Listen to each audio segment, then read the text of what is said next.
There's still room at the back and next to the wall.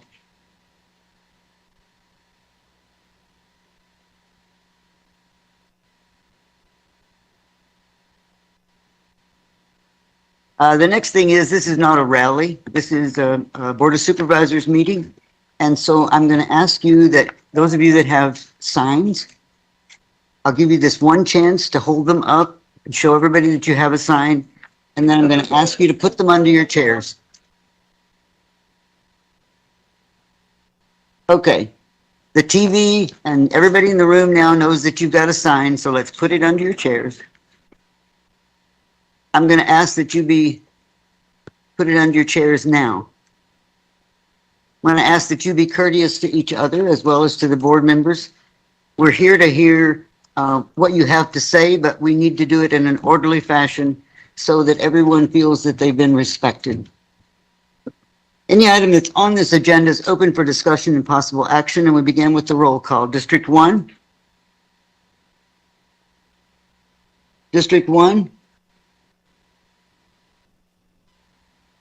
District 2, Supervisor English is present. District 3? Supervisor Judd is present. So we do have 2 board members.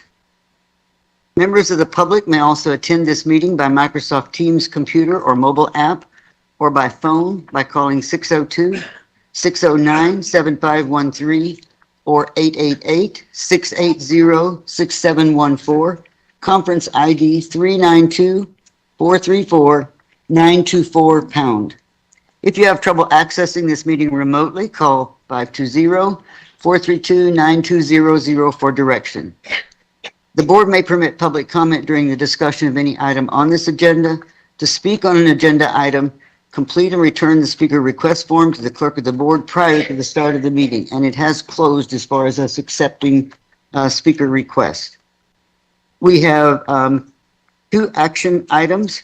The first one being to order a hand count of all ballots. It was brought to us by Ms. Judd. Madam Chair, if I may. Yes. I received a text message from Supervisor Crosby that he is online and that he can hear. Supervisor Crosby, are you present? You'd have to press *6 to unmute yourself. Yes. Yeah, try it. Well, Supervisor Crosby, are you present?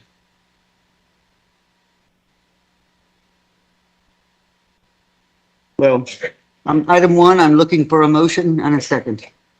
Madam Chair, I move that we order a hand count of all ballots cast in the general election to be held on November 8th, 2022, to be completed prior to canvass of election results.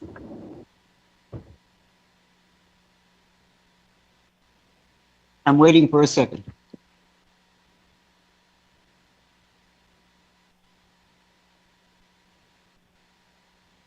Not hearing a second, then the motion dies.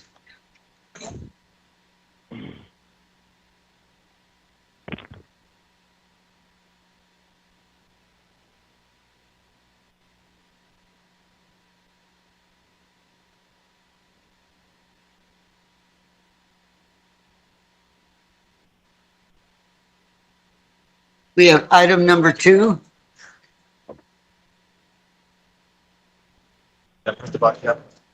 You have to stop. Madam Chair, it was difficult to see, but it looked like what is Supervisor Crosby's number. And if I could speak, then this would probably hurry up. It looked like there was activity from that, and maybe we just missed a second there. So I'd ask that you ask again about the second and make sure Mr. Crosby could hear. We have a motion. Is there a second? On item number 1, order a hand count of all ballots cast in the general election to be held on November the 8th, 2022, to be completed prior to the canvass of election results.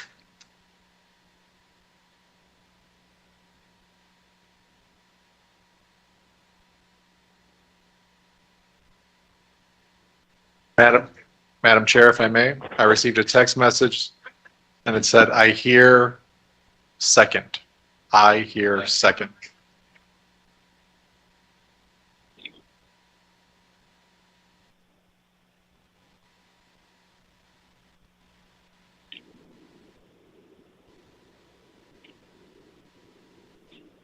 We do that.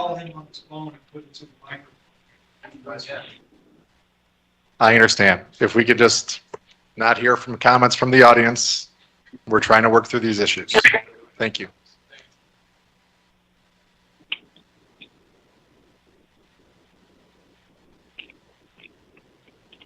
You have to understand, it's not the problem of the board or the administration here that Mr. Crosby isn't here. Okay, we can't hear you. Yeah, well, we can switch phones. I was using my personal cell. Oh, yeah. I think somebody maybe needs to unmute my personal cell number, which is 2703.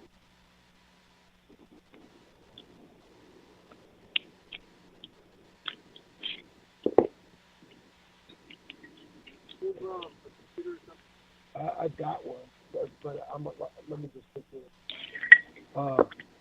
So what do you want to do, Rich? I was just talking to Mr. Walker.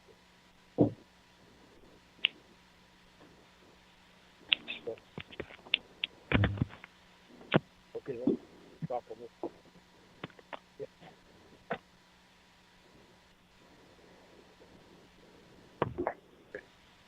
Madam Chair, you can proceed. Okay, I'll call for a second. Again, we have a motion on the floor to order a hand count of all ballots cast in the general election to be held on November the 8th, 2022, to be completed prior to canvass of election results. Do I hear a second?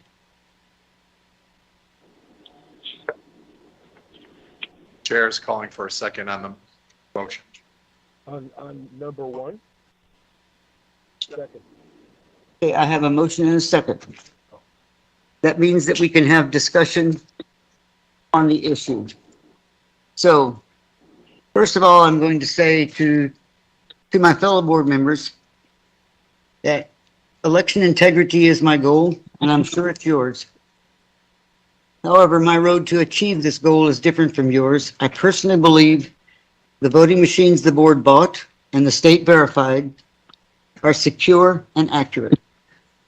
This board has been told by the county attorney and the state elections director that your proposal for a 100% count of paper ballots is not authorized by the legislature as an action you can take.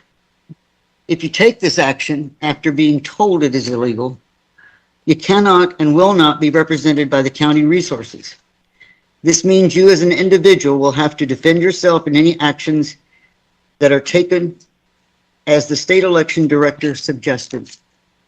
Please think about the consequences of this proposed action.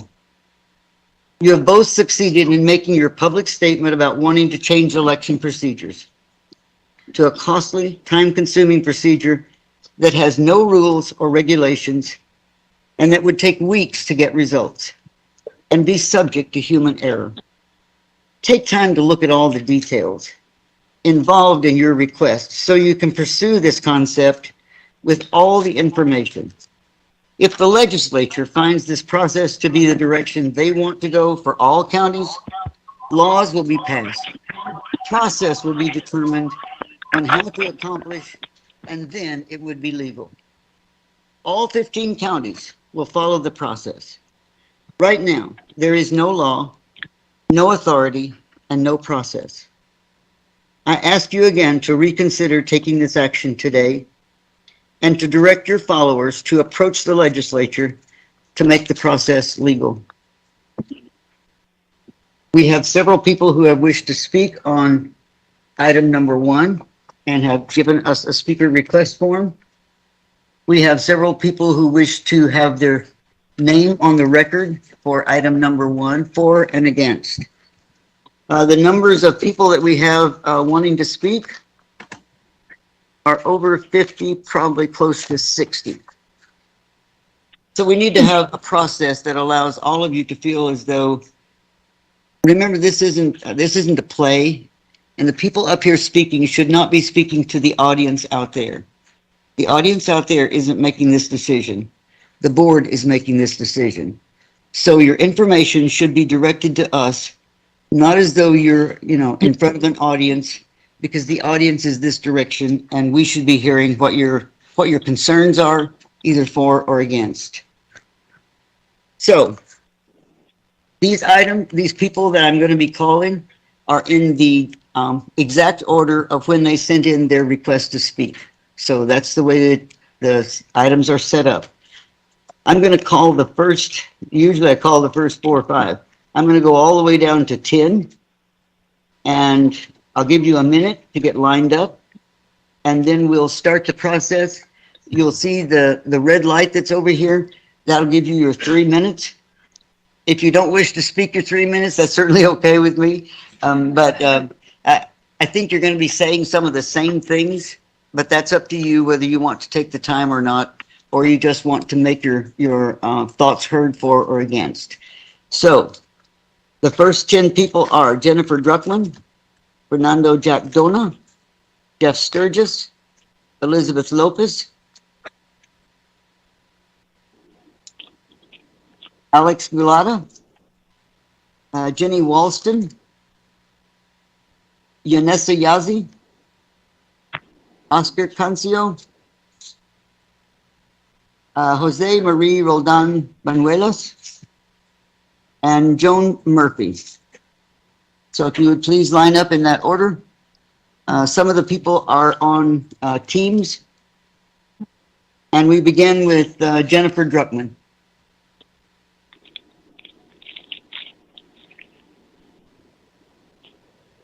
Jennifer Druckmann, Bisbee, Arizona. So, Ms. Judd and Mr. Crosby, are you willing to expose yourself to lawsuits in order to assuage your conspiracy theory constituents? Your Republican County Attorney and also the Secretary of State of Arizona have both told you that trying to institute a hand count is illegal. Our election system in Cochise County is excellent, and you should be promoting it as such. What do you accomplish when you undermine confidence in our election? It just feeds into the paranoia that Trump started even before the election occurred. In 2020, Steve Bannon said, "Trump is just going to say he's the winner. He's going to say they stole it. It was all pre-planned." Instead of feeding into this, you should be promoting the excellence of our election system here in Cochise County. Many Republicans won in 2020, just not Donald Trump, despite multiple recounts. Please stop following this corrupt and compulsive liar. He is not worthy of your devotion. He knew he was lying and he lied anyway. Are you anxious to follow his lead in light of where he is headed? Multiple federal investigations. I mean, how far from reality are we willing to stray? I know you care about our laws. I know you care about ethics. Why are you willing to let this man be your hero? If you've been told by the county attorney and the Secretary of State that what you're trying to do is illegal and you proceed to do it anyway, and then you get sued for it, are you going to do what Donald Trump does? Are you going to call it a hoax and a witch hunt? Many of us spoke already against this archaic idea of hand counting ballots on October 11th at your meeting. During that meeting, there were many people in this room who, despite being repeatedly admonished by Supervisor English, booed, jeered, and generally disrupted people speaking with whom they did not agree. It was intimidating, and that's just what it was intended to be. It was a very disgusting display. When articles are written about the United States being in danger of becoming a dictatorship, this is what it means. It means that brute force has taken over public discourse. It means that if you express views that others disagree with, you'll be bullied, harassed, in an attempt to shut you up. Or if you're an elected official, you might get death threats until you can't take it anymore and quit. If Republicans can't win by any other method than intimidating, cheating, drawing up slates of fake electors, do it using force and violence, you know that our democracy is in danger. January 6th really proved that. Madam Chair, Thank you. Next speaker is Fernando Jack Dona.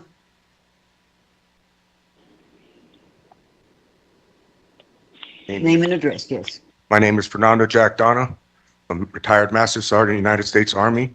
I reside at 3856 Puerto Place, Sierra Vista, Arizona.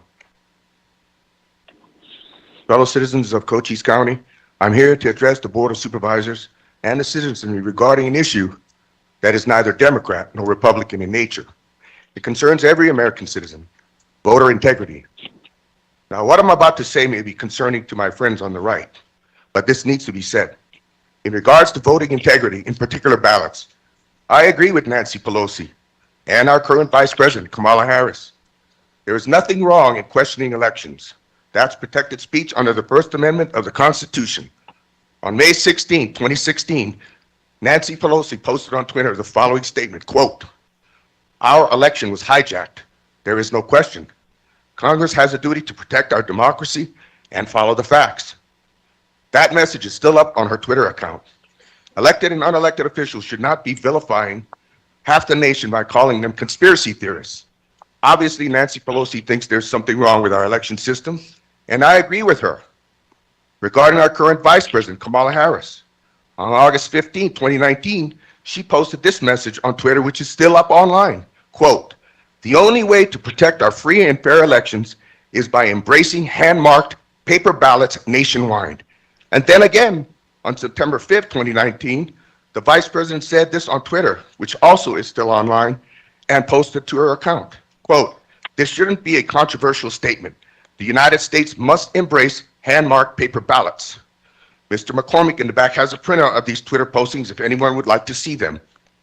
I believe all of us, Democrat and Republican, should follow their guidance. They obviously think something is wrong with these machines. Let's do this hand count in Cochise County and put the matter to rest once and for all. It is very suspicious to me that our friends on the left continue to block any effort at examining these machines. Unelected bureaucrats and attorneys whose role is solely to advise appear to be attempting to take over the lawful duties of the county recorder and the authority of U3 boards of supervisors. That must not be allowed to happen, as it suborns the will of we the people who elected you to represent us. In summation, my family has a long history of recognizing and fighting communists. My uncle, whom I am named after, PFC Fernando Rivera, was murdered as a POW at the hands of North Korean communists and under the guidance of the Chinese Communist Party. My father escaped the country, Nicaragua, that went communist. When they moved to take over a country via Marxism, the first thing they do is corrupt the election system. Once they get in, you cannot vote them out. We need to restore the integrity of our election system for ourselves and our posterity. I strongly urge you to vote yes and do a 100% hand count. You're next. Thank you. I'm going to ask you to please refrain. Remember, this isn't a play. They're speaking to us, not you. Good. Hi, my name is Jeff Sturgis. I live in Sierra Vista. I think I know how this vote will end. The proposal will not go through because it is illegal.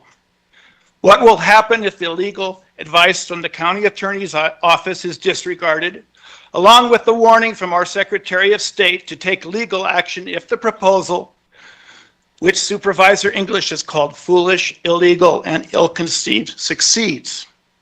If the county is sued, will Supervisors Judd and Crosby happily bear the cost of the suit or be happy to pass it along to taxpayers in our county?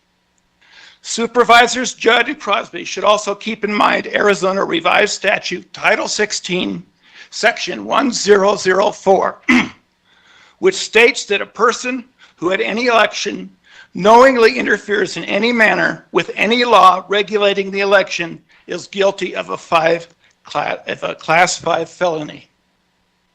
Who honestly thinks that this illegal effort has anything to do with election integrity or establishing trust in the election process? These two supervisors have been working hand in hand with the County Republican Committee, chaired by one of Arizona's fake electors, Robert Montgomery, who attempted to render the votes of over 10,000 Arizonans meaningless. We know from comments made by Supervisor Crosby and Judd that they have worked with the Cochise County Republican Committee to hatch this hand count scheme. We know from their remarks that Republican candidates Gail Griffin, David Gowan, and Lupe Diaz are on board with this plot. Many Republican election-denying candidates spreading Trump's big lie have refused to state that they would accept the election results if they lose the midterm election.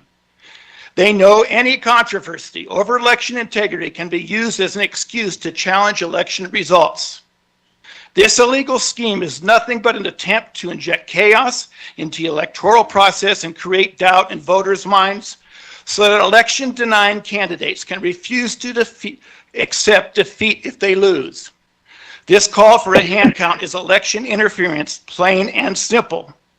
I think voters of Cochise County should keep in mind that voting this election is about our lives and whether we want to live in a democracy or a dictatorship like Russia or China. Voting for any Republican in Cochise County this election is neither safe nor patriotic. Elizabeth Lopez. I'm going to remind you once more that I asked you about the access doors, and some of you are still standing in front of the doors. So if you could please shift to the back of the room or somewhere else so people that want to leave have the right to do so. Elizabeth, go ahead.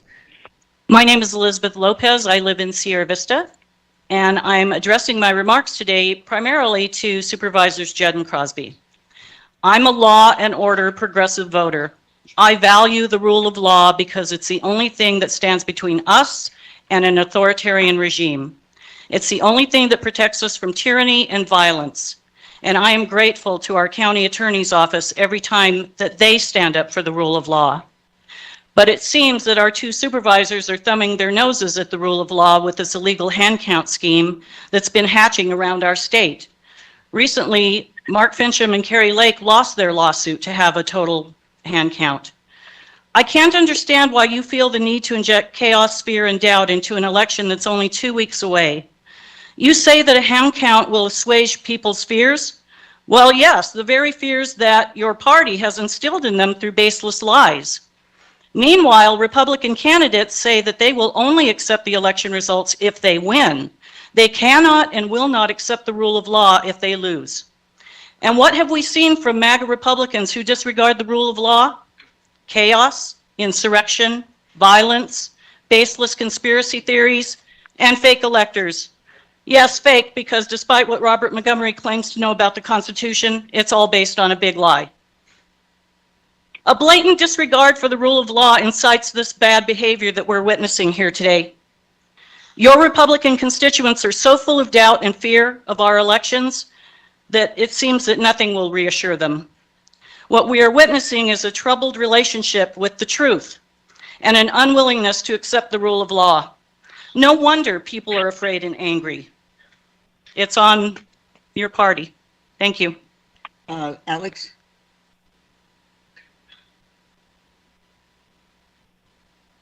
Good afternoon. Thanks for your time. My name is Alex Gulata. I'm the Arizona State Director for All Voting is Local. We have about 40,000 people statewide that rely on us for good information about voting rights.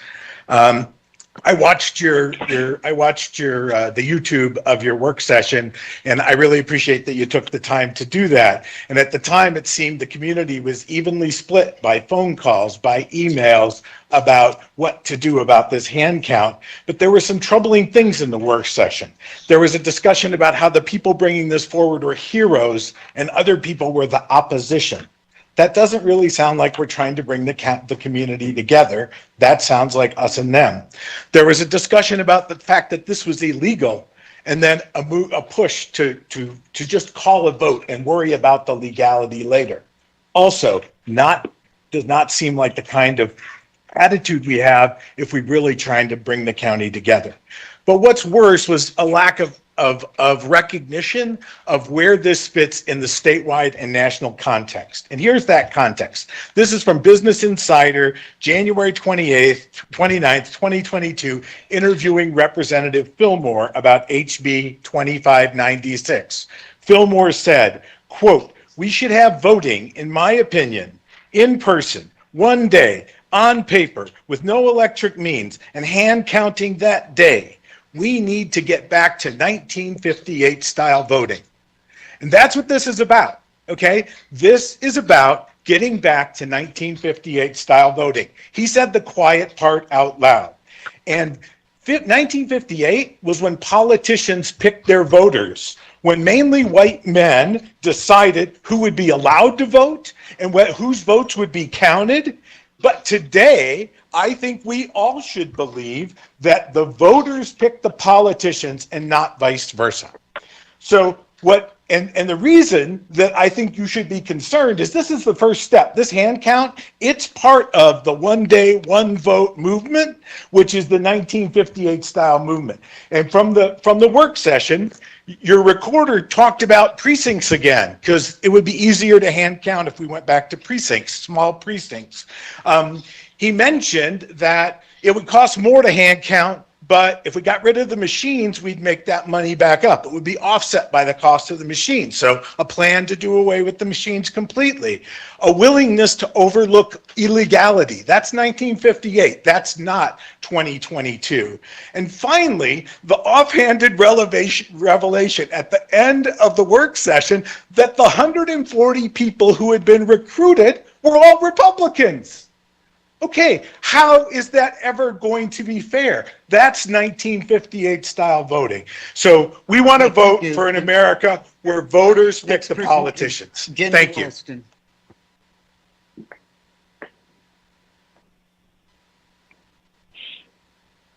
Hello, my name is Jadessa Yazi. I'm a field director with Arizona Center for Empowerment out of Douglas.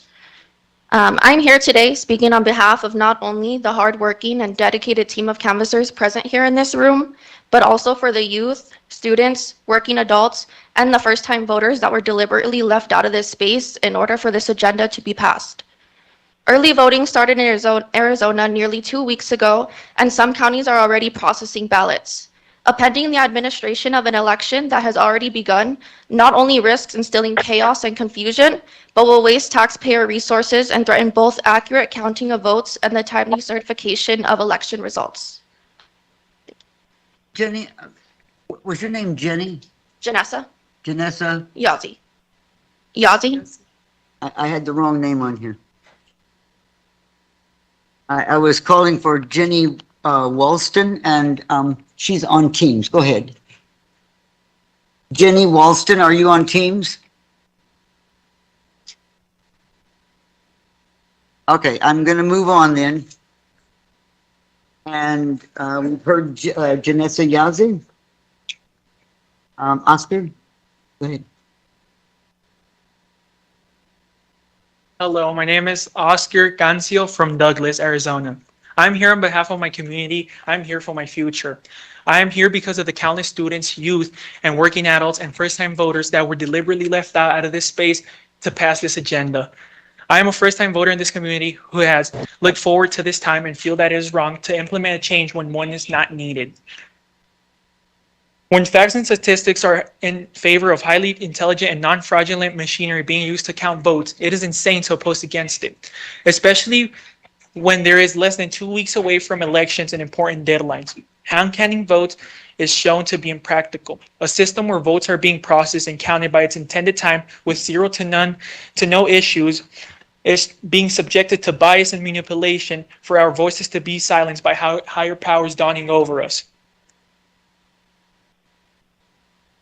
The County Board of Supervisors are adding even more doubt and barriers to the election system. How are we supposed to make a change in their country where the people meant to aid it are just considering a change that will only instill in confusion, waste our taxpayers' money, and inject inaccuracy to our votes and voices? It is unacceptable that the County Board of Supervisors is considering delaying the counting of votes and the shattering of our voices. Firsthand, I have seen the issues we conform to and the silencing of our voices that are subjected to, and this change will only add to this problem. I hope hearing this stops you from considering making this change that can and will affect countless votes and voices. Jose Maria Roldan Banuelos.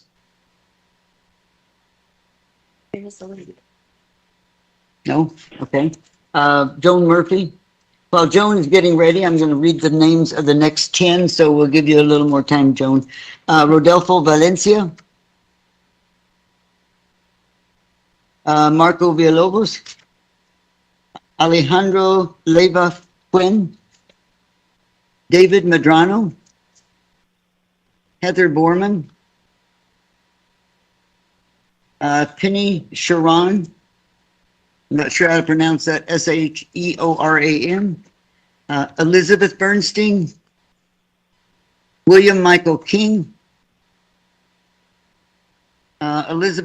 Stephanie Edith Coronado. And Hitza Romero. Are you not in the audience? Second to the last name. William Michael King. Stephanie Edith Coronado. And the last one was Hitzia Romero. All right, go ahead. Okay. I'm Joan Murphy from Sierra Vista. My remarks will be brief because I didn't prepare a lot of talking points because logic doesn't seem to have anything to do with this decision or this idea. I've come more to tell you that I'm thoroughly disgusted with the shenanigans that you Republican supervisors are conducting. There is no need for a hand count. It will not satisfy the election deniers. You do not have the authority to do so, and yet you persist because it is in the Republican handbook. It is a means to sow chaos and distrust in election proceedings. You should be ashamed for following along with Montgomery, Griffin, Gowan, and Diaz, and doing such a disservice to the constituents that elected you. I know that you think you are being heroes. You are not. You are trying to disrupt the election process, and that is both morally and criminally wrong. I sincerely hope that you pay for your actions. Rodolfo, please, quiet. Please be quiet.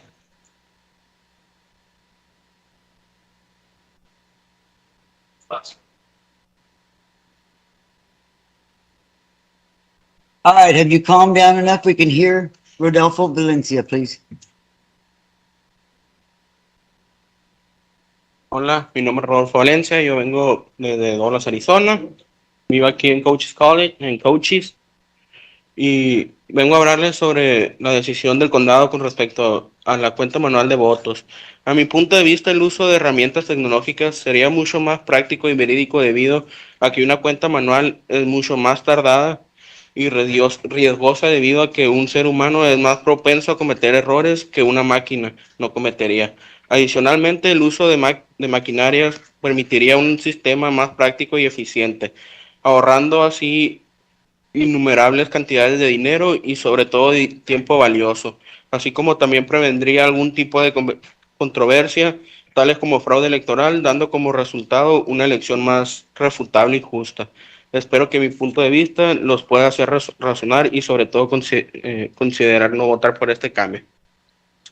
Thank you. Next speaker is Marco Villalobos.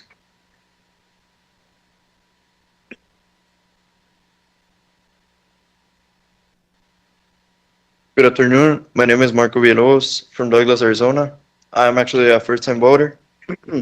And concerning the decision of the county board, this will not only affect the refutability of the election result due to its unreliability and high probability to present errors, but it will also waste so much time and money for the government that could be just facilitated and easily verified through the use of technological machinery for more accurate results.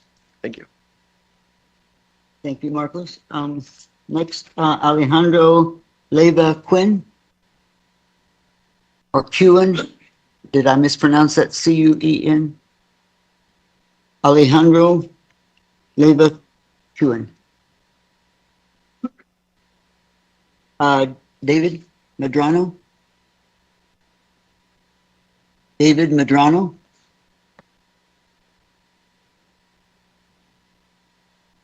Heather Borman. Heather Borman. Penny Sharon. Penny, Sheoran. I don't want to mispronounce it and not give you the opportunity. Thank you. Can you hear me, Chairperson? Yes. Thank you. Thank you, Chairperson. My name is Penny Sharan. I'm the president of the League of Women Voters of Arizona, speaking today against agenda item number 1. The League urges the Cochise County Board of Supervisors to vote against agenda item 1, and please stop this misguided and illegal proposal for a hand count of all ballots cast in Cochise County in the November 2022 elections. The Secretary of State, Legislative Council, and Cochise County Attorney have repeatedly stated that Arizona law forbids this proposed hand count. This proposal will not survive a court challenge, and the county will have spent taxpayer money to break the law and further undermine the people's confidence in elections. Even if this plan somehow survived a lawsuit, it would be impossible to find and train enough workers in 2 weeks to meet the deadlines for finalizing results under Arizona law. A group of untrained people thrown together to count tens of thousands of ballots is a recipe for inaccuracy, fraud, and delay, which is the exact opposite of what Cochise County residents and all Arizonans want in their elections. The board must not allow politically motivated efforts based on a false narrative of stolen elections to interfere with our long-standing legal and effective ballot tabulation processes. Instead, the board must commit itself to a proven process that works and ensures free and safe elections, and vote against this proposal. Thank you for providing the league an opportunity to speak. Next is Elizabeth Bernstein.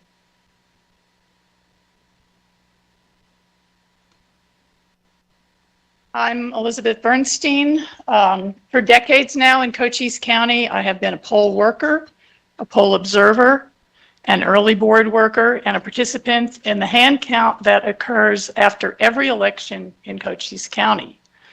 I even wrote a piece about the hand count 8 years ago for the Herald Review because I think it's something that many more people should know about in detail. It happens after every election. In a presidential election year, it always includes the presidential race. In both presidential and midterm years, it also includes 4 other races which are randomly selected. So it doesn't count every item on the ballot. For example, I've got a ballot with 27 different contested matters on it right now. But it counts a random selection of state candidacies, federal candidacy, and ballot propositions. And when I say random, I don't mean computer generated. I mean that representatives of the Republican and Democratic parties physically draw lots. They also draw lots to select which polling places in the county and which batches of early ballots will be hand counted. If there were ever a mismatch between the hand count and the machine count, then additional polling places would be randomly selected and counted. But that has never happened. And thanks goodness, we have always had paper ballots in Cochise County, always. We've always been able to do the check, and it always comes out right. The procedures are very careful. The county attorney's office has been there supervising on the times that I've been involved. There are Republicans and Democrats at every table. When ballots need to be moved, for example, from the locked room where they are kept to the election workers, the ballots are accompanied down the hallway by representatives of both parties. So I heard somebody say today that people who oppose this item are opposed to any kind of checking of how the machines are working, and that is completely untrue. We have an excellent method of checking whether the machines are working. What we're talking about now is attempting to scale up these procedures enormously. There's talk of hundreds of additional volunteers to do a complete hand count in multiple locations.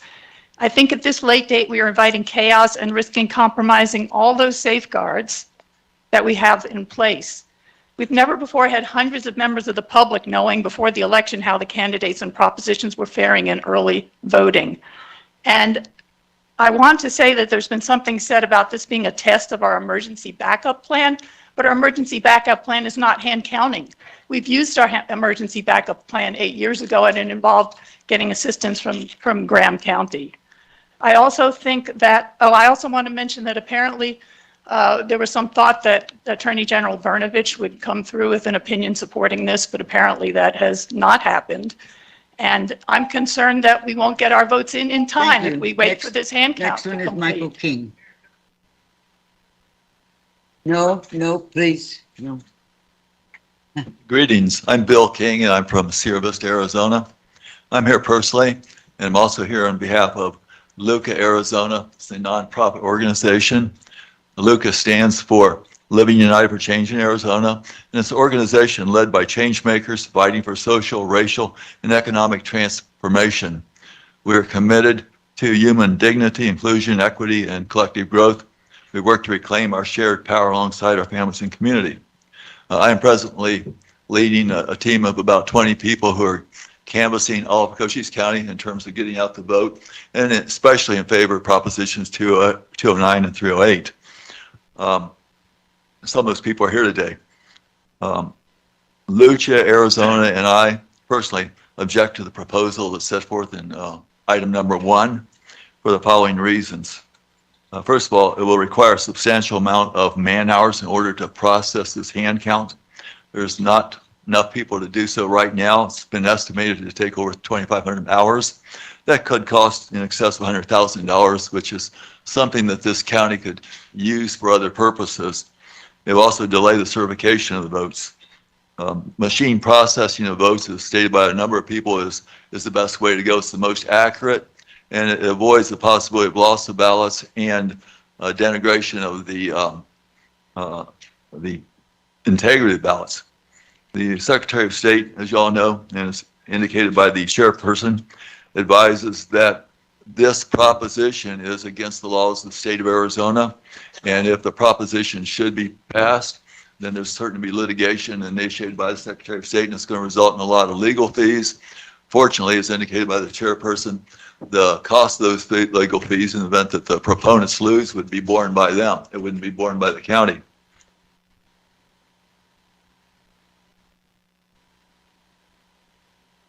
The voting results of the last election were audited. As you know, they spent a lot of time doing that. They hired a special firm to come in and do that.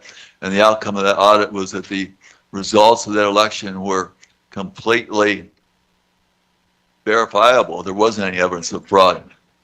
And you've all seen that on TV. The conspiracy theory, which I think is underlying this proposal, has also been debunked. And for those of you who are current with the news, you'll know that that conspiracy theory that our election equipment is essentially subject to hacking and corruption, and that theory has been debunked in its entirety. So, in conclusion, I would request that this proposition be denied. Thank you. Stephanie Coronado? Stephanie Coronado, are you online? Not hearing from you, then we'll go to the next one. Kitsia Romero. Kitsia Romero, are you online? No? Okay. All right, let's do the next 10. If you could come up quickly. Elizabeth Zagora.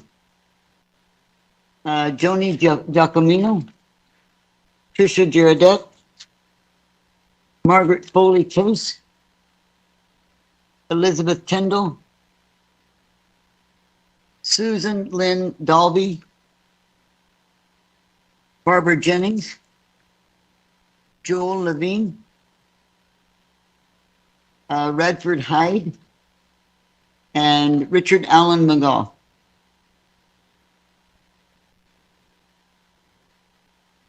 Elizabeth Zagora.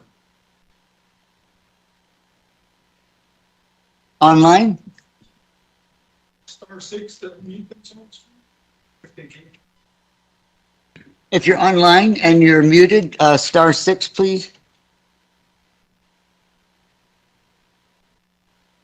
Okay, we'll move to the next one. Joni Giacomino, are you online? Yes, I'm online. Okay, go ahead. Okay, I am pretty much addressing Mr. Crosby and Ms. Judd. having to do with hand counting in Cochise County. If you do not realize at this time that hand counting is not only detrimental to the process, but it is also going to make the integrity decline, then you are completely out of touch.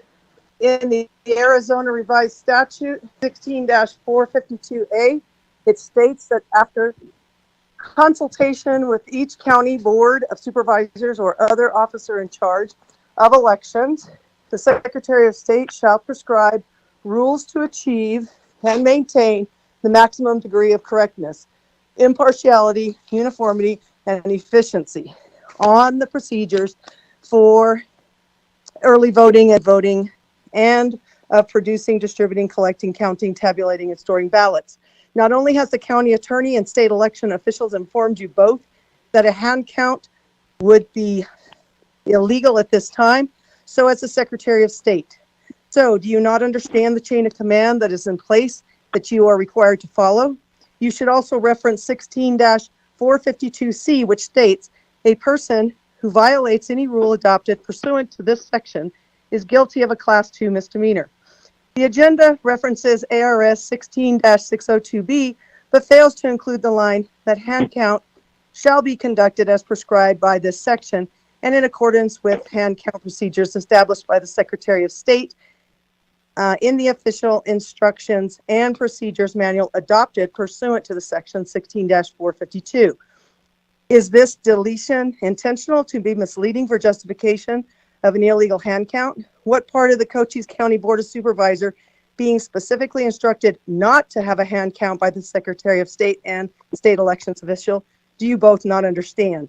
The fact that the county attorney has advised you of the illegality of this move and you both are choosing to ignore legal counsel only supports the premise that neither one of you understands your role or the duties of your job.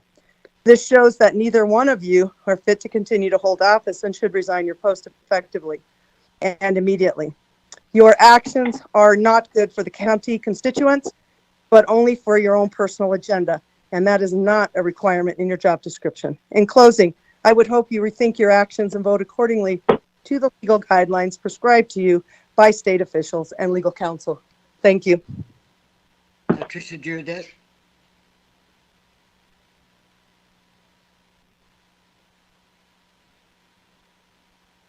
Good afternoon, Supervisors. Patricia Giordette in Sierra Vista. I came with some questions, but you answered them before I even got up here. And my biggest question was whether or not the county taxpayers would have to bear the cost of any suit that apparently might very well arise from this action if you move forward with it. And so I hope the answer is a deterrent to Supervisor Judd and Supervisor Crosby, and that they will reconsider their support. I also want to point out, for those who may not follow all the activities of the Board of Supervisors, that you have a regular meeting tomorrow, and one of the proposals on the agenda is to accept $1 million in taxpayer money to work on paper ballots, of all things, that would be run through tabulating machines.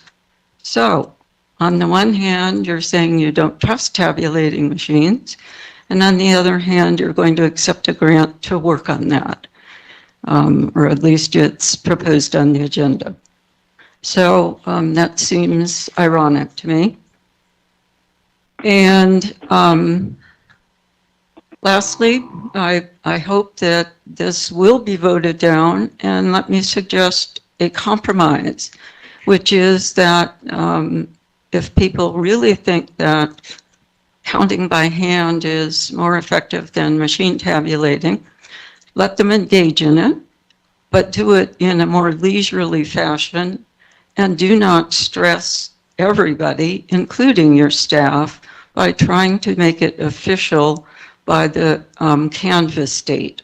So instead, just do it, but do it later. Thank you.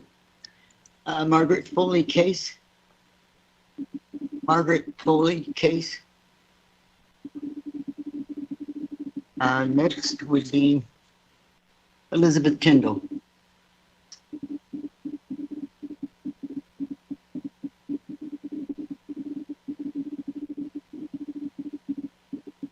All right. Good afternoon, commissioners. So we've already beat the lawsuit horse here, so I'm not going to go down that road, but I am glad to hear that the county will put that straight on the two commissioners that have decided to continue with this farce. So I would like to address that we've been told that there's 100 or so volunteers that are vetted and trained for this. Who exactly are these people? Who exactly vetted them? And who has trained them? Because I don't have a lot of faith in election deniers who believe in Italian satellites and Chinese bamboo fibers training other election deniers who watched a bunch of weird YouTube videos at 2 in the morning. I don't trust them with my ballot, and no sane Democrat, Independent, or Republican would either. We've also been reassured that there must be plenty of Democrats willing to participate and ensure that this is a legitimate count. I don't know where they're expecting to find them. I'm the Democratic chair in this county, and there has been no outreach to me asking to coordinate or help in any way. So no one involved in this process has made any good faith effort to assure us that they will be fairly administered and that every table will have both Democratic and nonpartisan members. So even if this goes forward and there's boards with Democrats and Republicans, I know for a fact that a hand count will be inferior. The great thing about machine counting is that machines don't care what name is next to the bubble being filled in. But when you put human beings into the process, they're going to have a natural subconscious bias. And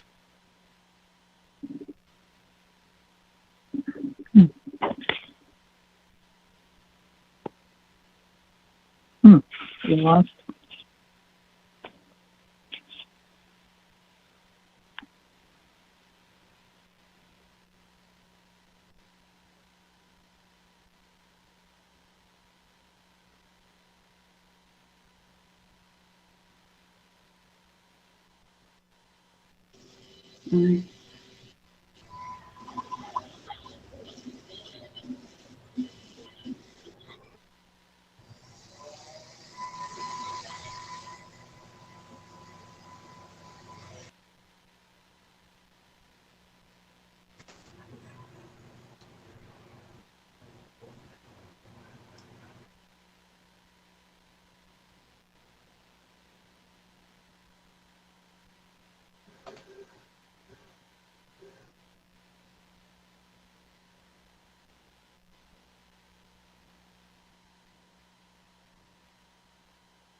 To us, and we have the right to a fair and unimpeded election. Pardon me. I apologize for the interruption, Madam Chair. We lost audio on Teams. Can we just take a moment before, and we'll reset the speaker's time. Well, I can. Need to have a little recess until they get the audio on Teams working again. Ms. Dalby.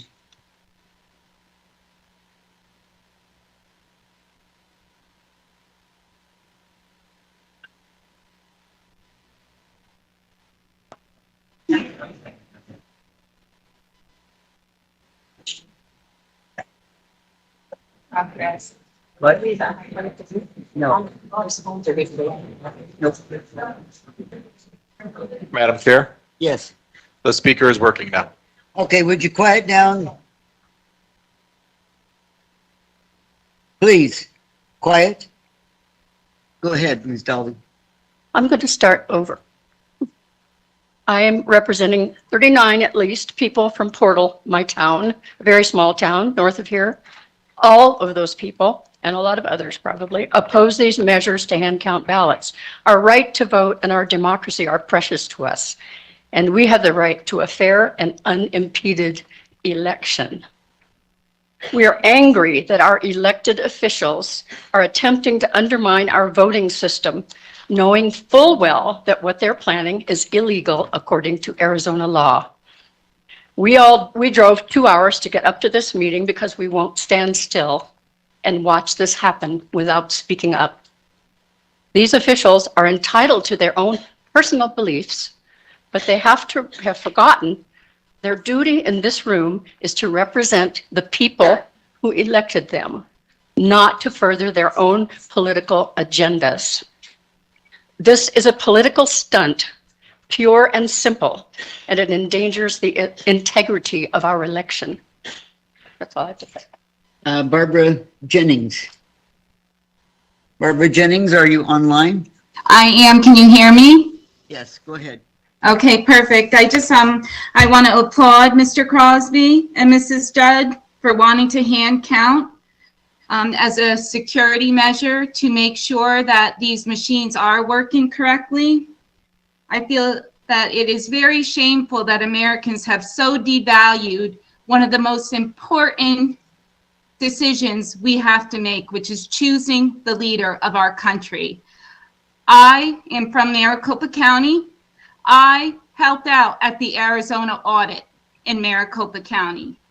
When people sit here and come up and say they are election deniers, that is such an insult. I saw with my own eyes the fraudulent ballots. I saw the boxes that had been open only containing 2 ballots. We had a lot of issues in Maricopa County, and it is unfortunate that our board of supervisors weren't brave like the 2 of you to stand up for an honest election in Maricopa County.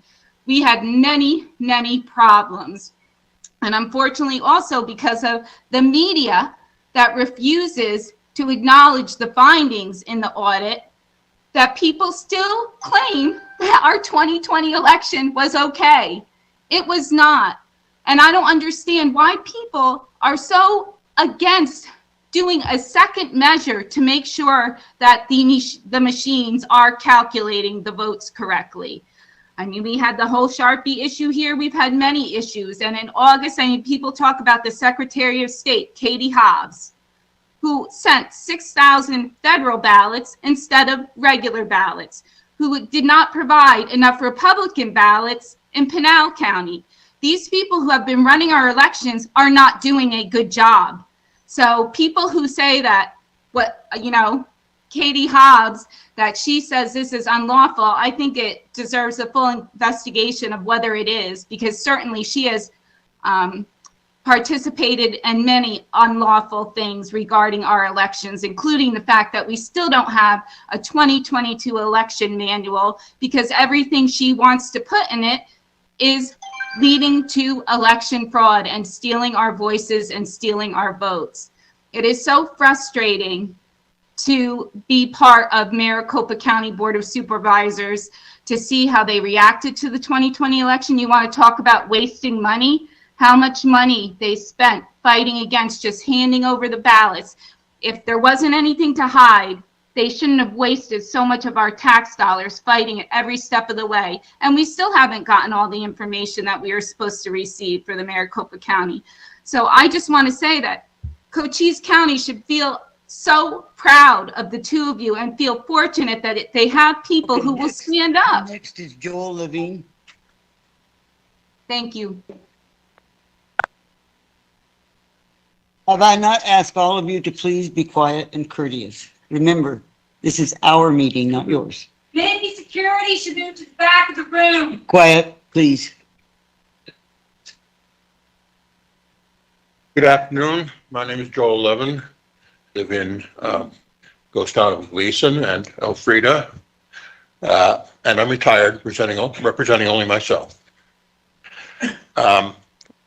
Last night I watched the video of the work session from a couple of weeks ago, and I was extremely disappointed in a lot of the things that happened and a lot of things people said.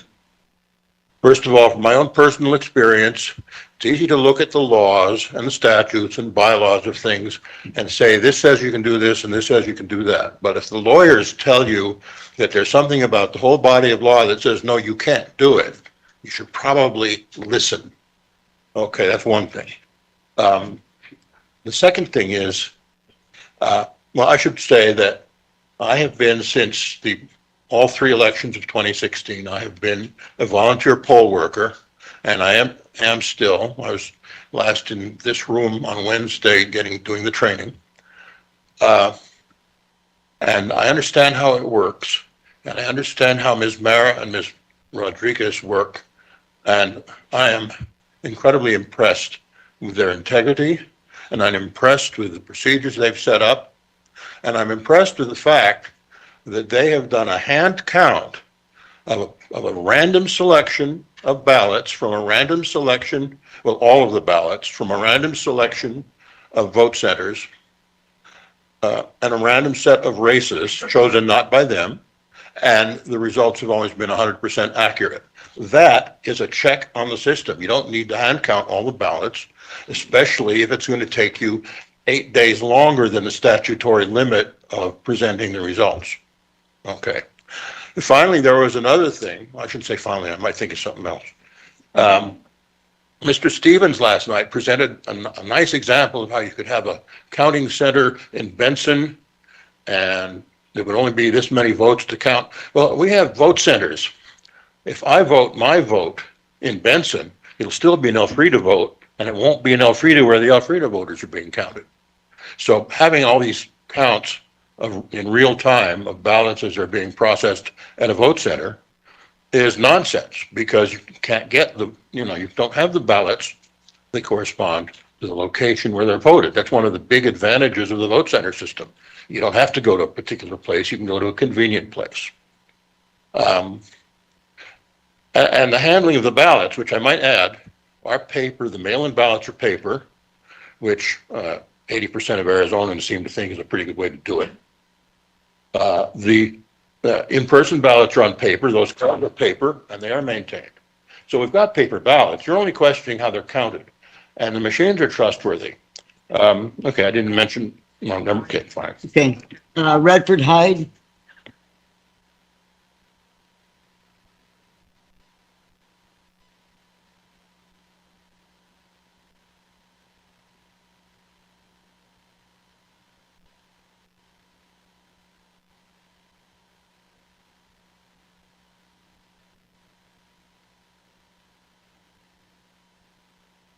My name is Radford Hyde. I live in Sierra Vista. I'm a professional penetration tester, a hacker. I support a 100% hand count of ballots. I have a Bachelor of Science in Information Technology. I've worked in IT for the past 30 years and cybersecurity for the last 15. I have 5 professional cybersecurity certifications, including Certified Information Systems Professional, GIAC Security Leadership Certification, Certified Ethical Hacker, and GIAC Penetration Tester. I can definitively say that any computer is compromisable. In fact, it is my job to compromise machines, especially with physical access to the machine and readily available tools. It is routinely child's play. There is only one way to be sure the machines are counted and as intended, and that is to verify by hand count. We are already counting 2% of the ballots, I believe, and this effort I support will just increase that to 100%. I was witness to and a victim of human error during the 2022 primaries. While in our training session before the primary election, as instructed, I cast a training ballot for myself. The trainer who had told us all to not worry about our training vote said the machines would be cleared out before the general election. They weren't. I also cast training ballots for other people by searching random names as practice. When I went to cast an actual ballot at the primary election, I was told I had already voted. I had to vote provisional. The explanation I got later was they were told that the machines that they were supposed to be cleared out were not, and that the elections department people laid the blame on, quote unquote, a contractor company that was supposed to do that work. This is a fine example of how human error can jeopardize a person's ability to cast a legal ballot. My wife, who worked at a different polling location, had her ballot declared spoiled, and they allowed her to cast a regular ballot. There were several points to be made here. This proves that There was not a defined policy and procedure that was to be followed in how to handle these anomalies. They were unprepared to deal with those issues.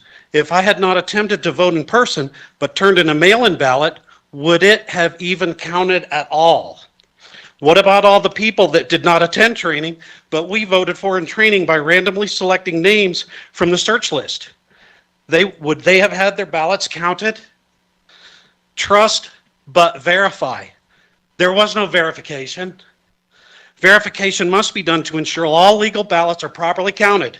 How can anyone think verifying legal ballots is bad?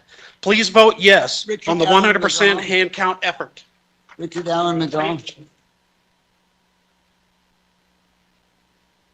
Are you online, Richard Allen McGall? Okay, the next ones are Allison Holzer Morris. Excuse me, Pamela Gravely, Timothy Lutz, Daniel Wood, Brian Steiner, Onda Junks, Jill Hamilton, Robert Paul McGrew, Sr.,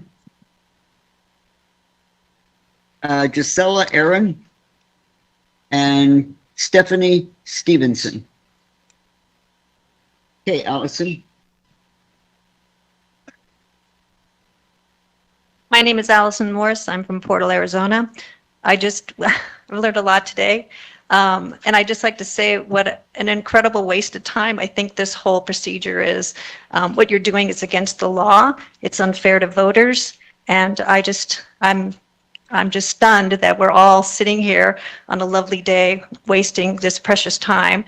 And in the future, your own money, presumably, if there's a lawsuit, and the time of extra workers, presumably to count ballots by hand. We have a system in place that's been working. We trust, most of us trust the system. It has been shown to be true and valid. It shows integrity. Our poll workers have integrity. I think you've heard about the checks and balance the checks that happen with the counting, hand counting afterwards. I really don't know why there's even a discussion. Thank you. Pamela Gravely.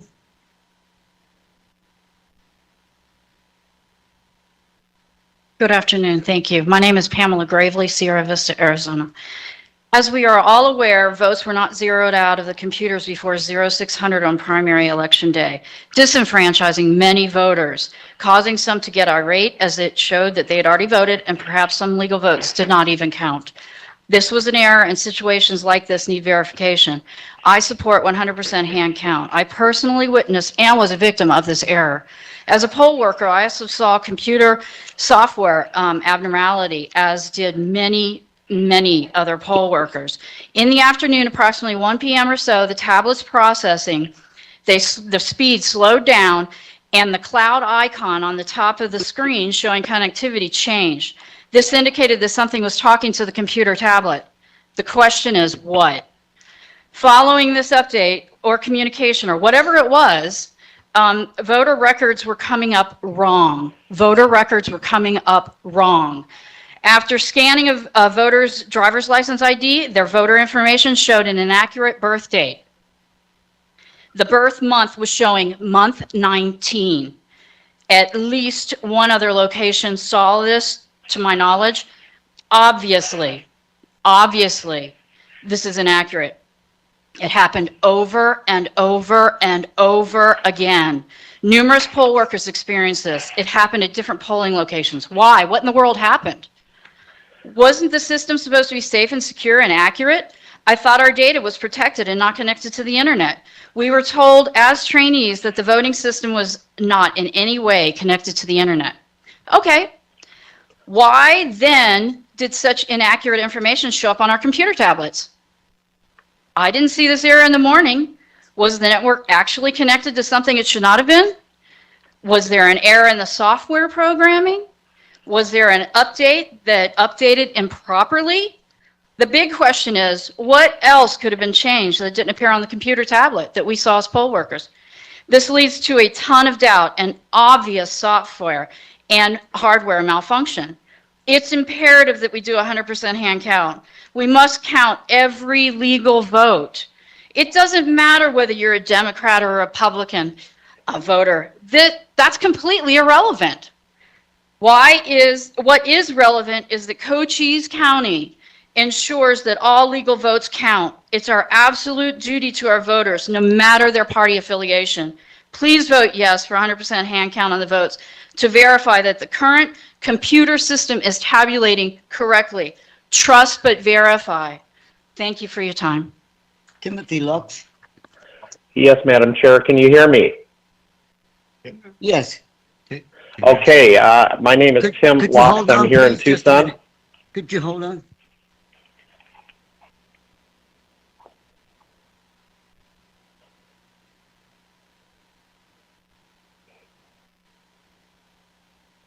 Okay, there seems to be a black suitcase that's been left in the lobby. If one of you would please go claim it so that we don't have to take everybody out of the building. Thank you.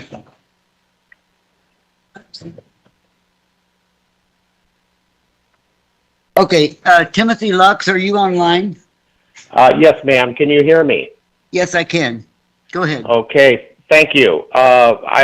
My name is Tim Lux. I'm here in Tucson, Arizona.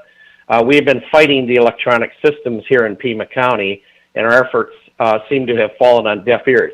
Naturally, I would expect a large number of the left to show up and protest this action that is being proposed. We had many anomalies with our test session prior to our primary. We had many anomalies with the machines during the primary. And now we have certification issues. Are these electronic devices actually been certified? I am a 35-year retired IT professional. My last 13 years, I was a database administrator. I would like to remind those on the left that in our past, several Democrats have challenged the results of elections. This is not a party issue. This is an integrity issue. And so all those that are protesting this on the left, what are you so worried about? And I want to let you know that should you be sued, I will be the first to donate money for your defense. I applaud your efforts. I fully support your desire to hand count the ballots, and thank you for your time. Next is Daniel Wood.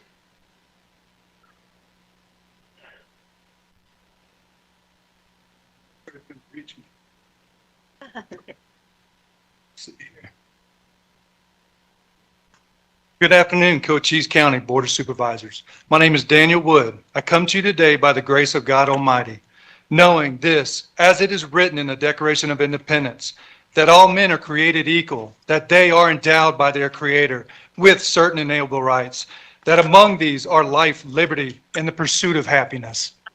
To the all Board of Supervisors in Arizona, I believe with the fullness of my heart that the people's life, liberty, and pursuit of happiness have been severely compromised. This is due to an illegitimate and at times tyrannical government. For some time now, the people of Arizona and throughout this nation have attempted to provide all branches of our government with evidence of an unlawful and unconstitutional electoral process. This was because of an unlawful voting machines used in the state of Arizona throughout the U.S. For voting machines to be lawfully certified, the laboratories who certify all electronic voting machines under federal and state law must be accredited. There are no exceptions to the law in this electoral process. When all ballots, or even one, is entered or print from an unlawful certified electronic voting machine, the ballot becomes an unconstitutional vote. It is a vote not by the people, but by a private company and by those who conspiring with these private companies, conspiring to deprive the people of their right to vote. Deprivation of rights under the color of law and under U.S. Code 42, 1983 and 1985 gives the people of this great nation a remedy to severe encroachment of our individual rights as provided under the First and 14th Amendment. Here I stand in front of you, the Board of Supervisors, who against all great opposition from both sides are standing strong in their service to the people. I can tell you, as a Marine combat veteran and prior law enforcement officer who has faced fear and has looked into the face of death with courage given to me by the grace of God, I say to you, we the people see you as warriors seeking righteousness in a corrupt government system. Know this, all men and women serving people under the Constitution of the United States, we the people stand with you. So as it is written by our Lord and Savior, I leave you with this. Be strong and courageous. Do not be afraid. Do not be discouraged, for the Lord your God will be with you wherever you go. Stand firm and praise the Lord. And may God bless America. Thank you. Brian Stein. I'm going to ask you once again to hold your applause and hold your comments.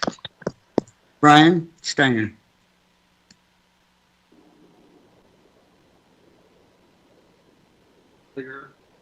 Again, my name is Brian Steiner, and just showing you, this is the certificate of conformance that the machines are currently using. I'm good.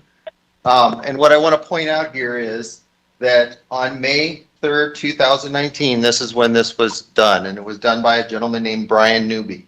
And I'm going to show you that it was done by SLI Compliance, did the certification. Here it says that this lab was accredited to certify the certificate of conformance for the machines that are being used in this county. Then what I'm going to show you is the certificate of accreditation for SLI compliance at the time that it was certified in May of 2019. It didn't exist. So the only time that it did exist is when it started to exist. It didn't exist in August of 2020. It didn't exist in December of 2020. This is simple contract law and potentially consumer fraud. So then what we have, SLI compliance finally comes up with a certificate of conformance, but not after an affidavit was put in to reveal the violation. So here we have Brian Newby again signing it. And according to the VSTL manual, he's not the right person to sign it. That's not a binding contract to make this legal. That's invalid on its own. So we also have, here's the date of when it was supposed to be. It says January of 2018. This certificate is only allowed to last for 2 years, and then it goes away.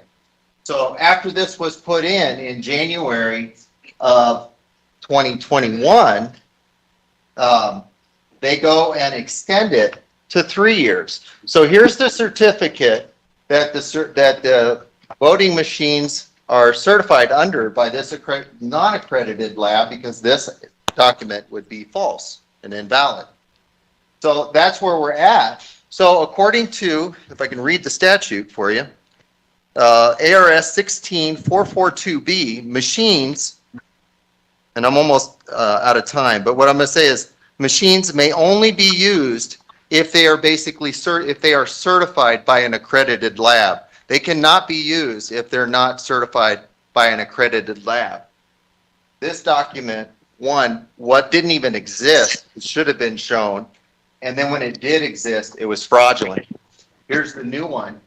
And without, I'm going to lose time, it also isn't valid. It's invalid because it has the wrong signature. Here's the excuses that they came up with. COVID-19 was the reason why. COVID-19, these certificate of accreditations were due long before COVID. If they would have done that, they would have been. Onda Jones. Thank you. Onda, are you online, Onda? Okay, we move to the next one. Jill Hamilton.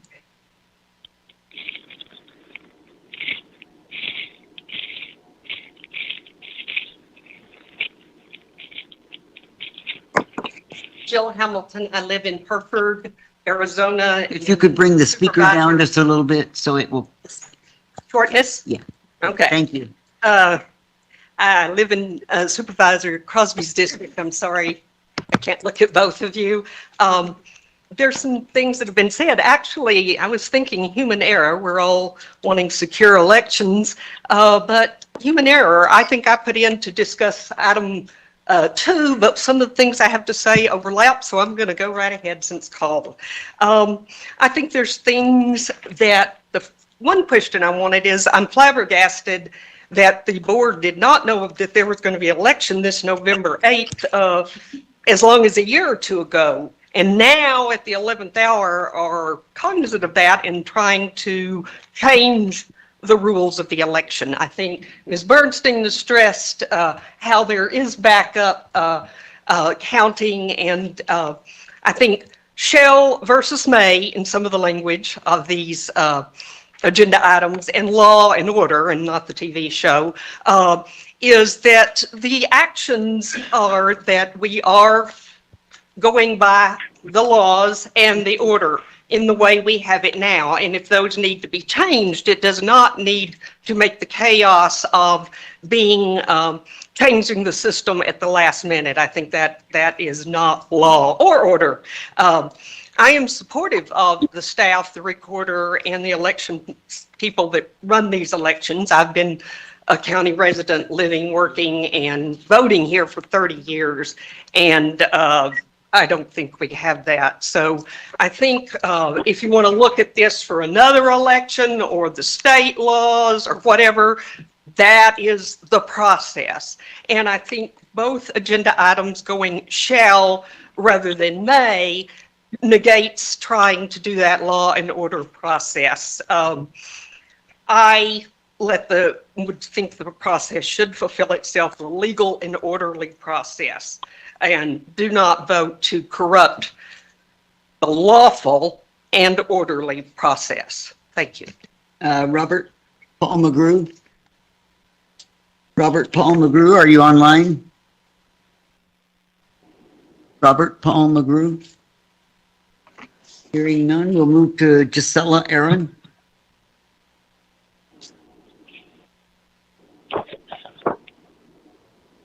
Good afternoon. My name is Gisela Aaron. I'm from Pima County, and I'm here to support the supervisors, the two that want to hopefully go for a 100% hand count. Thank you.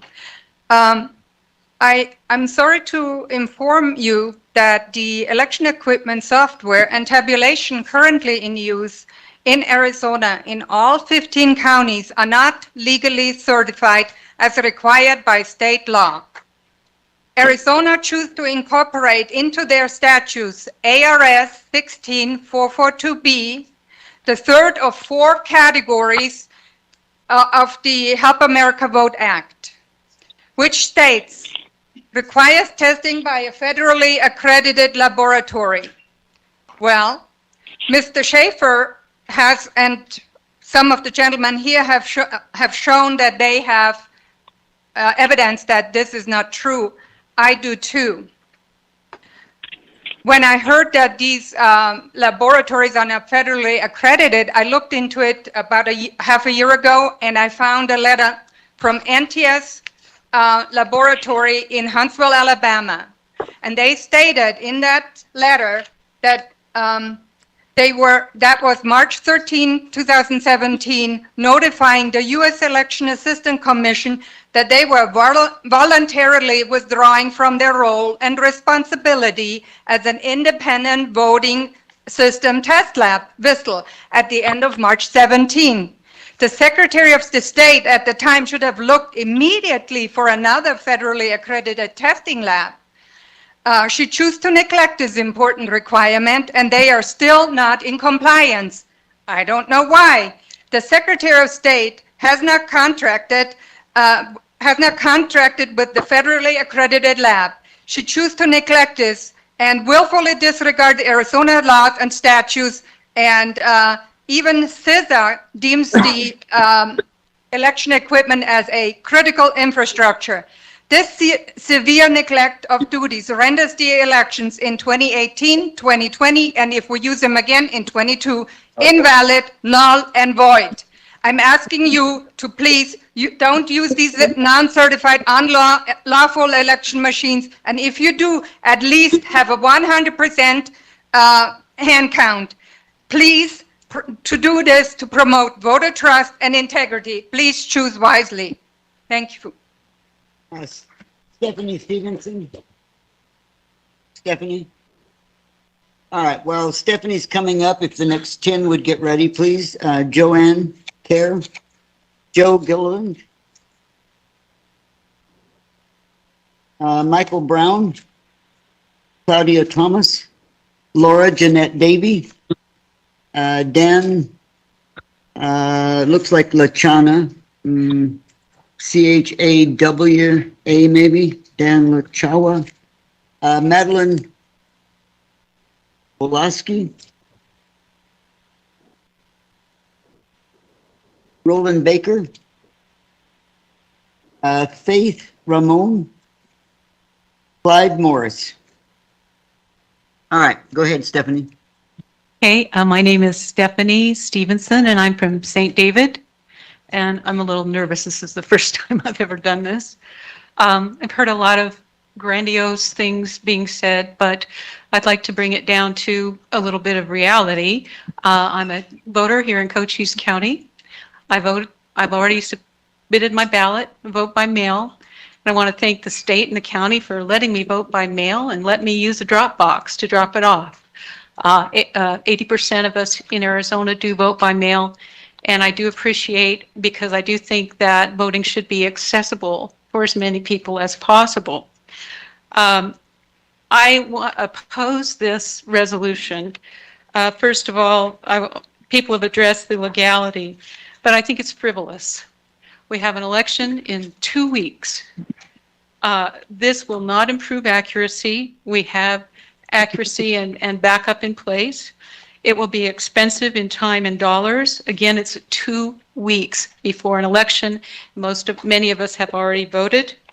And finally, it's a political stunt. And I think you know that. It does not serve the best interests of Cochise County voters. And I think that's the bottom line. It does not serve the interests of the voters. Also, as far as the stunt goes, and it's just a tactic to delay. And I think as a county voter, I have the right not only to have my vote counted, I have the right to have that count turned in a timely manner. Okay? If we want to talk about the political aspects, I think this is just trying to get the toe in the door. If you listen to what Mark Fincham, candidate for Secretary of State, says, he actually opposes drop boxes that are not attended. And he was asked by Jen Fifield, a reporter for the Arizona Republic. He says that's if an unmonitored drop box breaks chain of custody, just a mailbox. He says mailboxes shouldn't be legal for voting because, quote, they are served by a union that endorsed Joe Biden and the DNC. So now he's saying that post office workers are not reliable because they're union workers? Where does it stop? I do know one thing, this is where it starts, and I oppose it.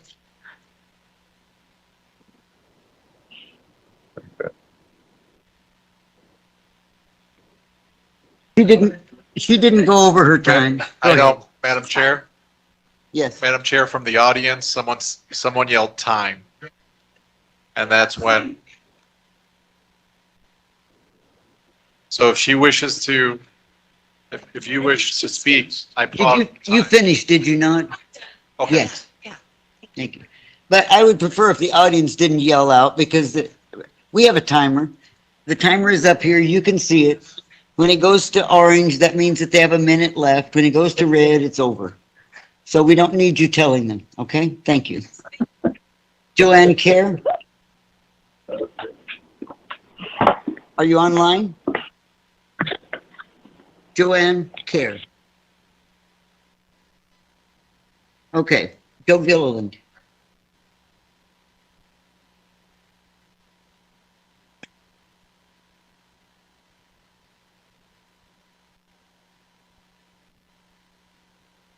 Good afternoon. It's been a very inspiring, amazing time for me to see this large group of people who are concerned about the rights of voters to vote and the rights of voters to have their vote counted legally. To me, the question that comes before my mind more quickly is that the forces or the factions of the Republican Party that have been most interested in hand counting the ballots and doing all are the same group of people that have been trying to limit the number of people who are allowed to vote.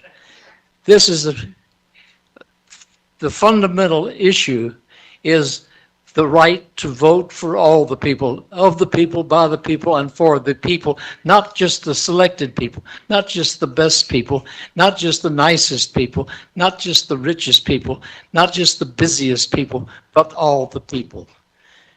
We are seeing a division that has happened so rarely in this country since the Civil War. We had actually every effort that was being made to make the vote for all the people actually exist for all time. The voting rights bills in the 1960s, the constant attention of the people to spread the vote to the people to make sure that we are not being hypocritical when we say justice for all. Justice for all, the word all means all, not just the select group of the selected people and the nicest people.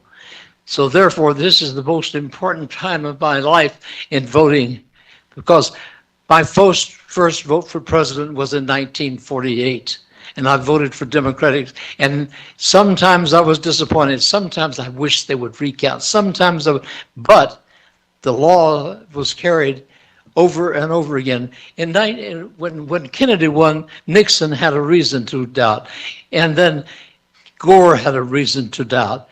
But they didn't doubt, they didn't insist, they didn't rebel, they didn't fight. And what we're seeing now is a blatant hypocrisy of people who call themselves patriots, questioning the right of their neighbors, the right of all the people, the right of everyone to participate legally and factually for themselves and for the country and for all the people. So I do believe in a justice for all. I do believe in a constitution. I do believe in the fact that we have existed for this amount of time, and we are being threatened at this time by forces that call themselves a party. Thank you very much. Brown? Bye-bye. Michael Brown? No applause, please. No applause. Michael Brown?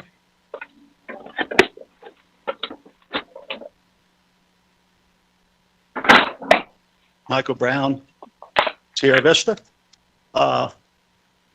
Most of my questions and thoughts have been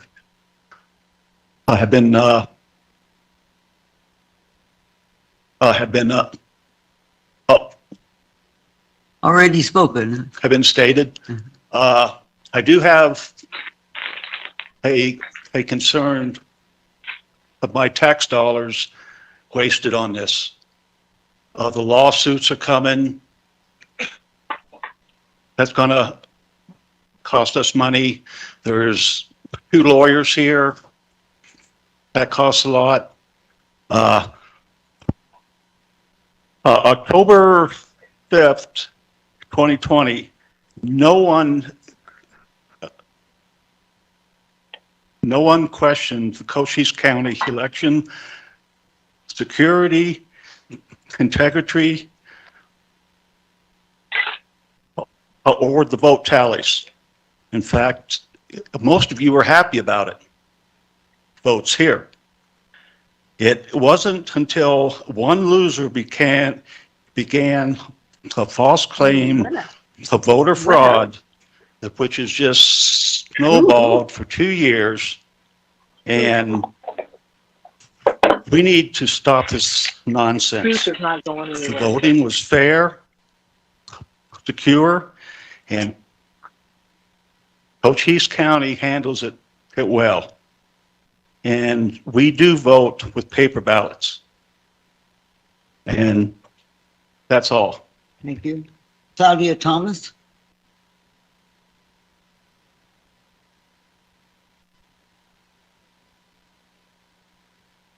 Hello, Claudia Thomas, Sierra Vista. I'm here today to express profound opposition to the hand counting of ballots that's being proposed. I've been a resident of Cochise County for 20 years, regularly vote by mail, and have never had any concern that my votes were not being accurately tabulated by machine, whether my candidates won or lost. What does concern me deeply is the alarming fact that the Republican candidate for governor, Carrie Lake, has stated that she will accept the election results only if she wins. What does concern me deeply is the alarming fact that the Republican candidate for Secretary of State, Mark Fincham, participated in the violent January 6th assault on our nation's seat of government in an effort to block the peaceful transfer of power and Congress's certification of Joe Biden's presidency.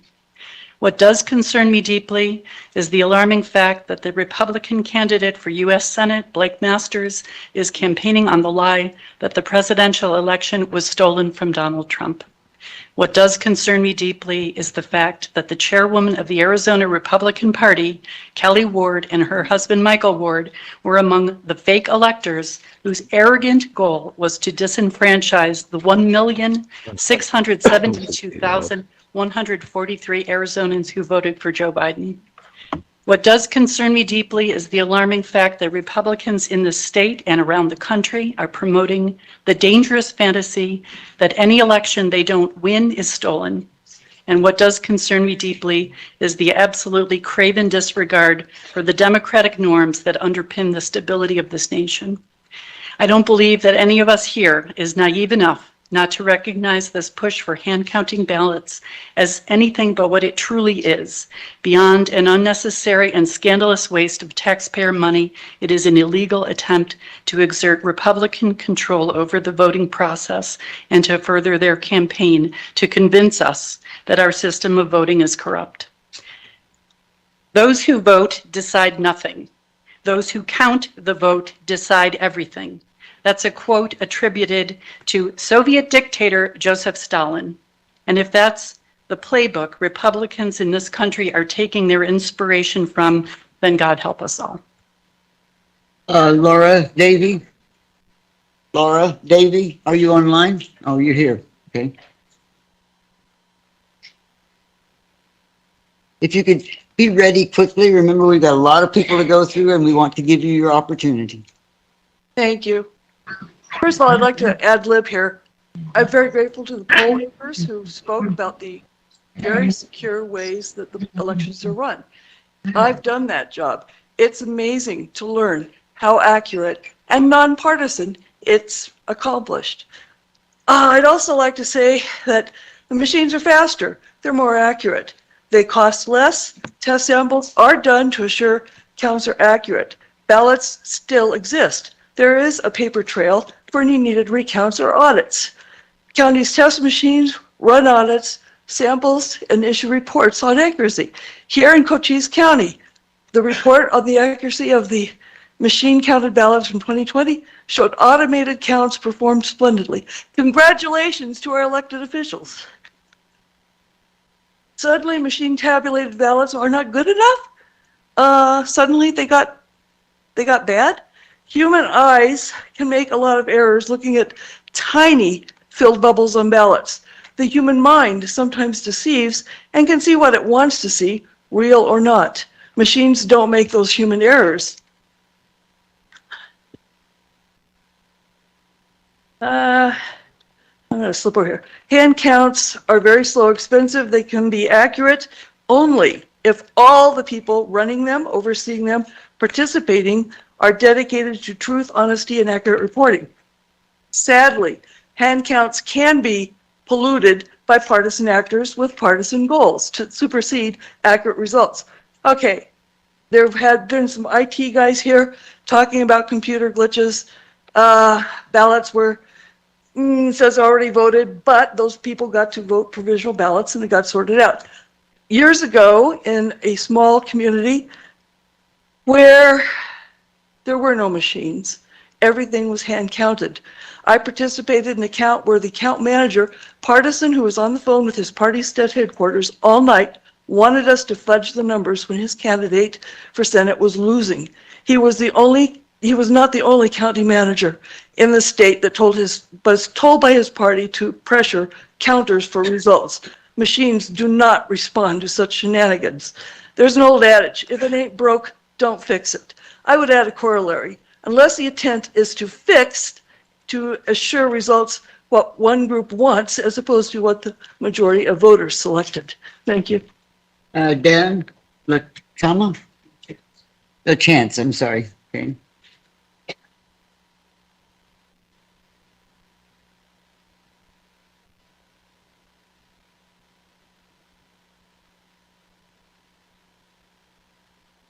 We citizens never were asked if it was okay to impose these machines on our voting system.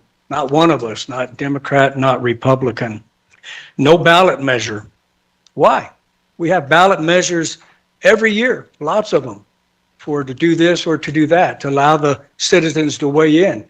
But in this case, we made a drastic, major change to how we do the vote without allowing the voters to vote on it.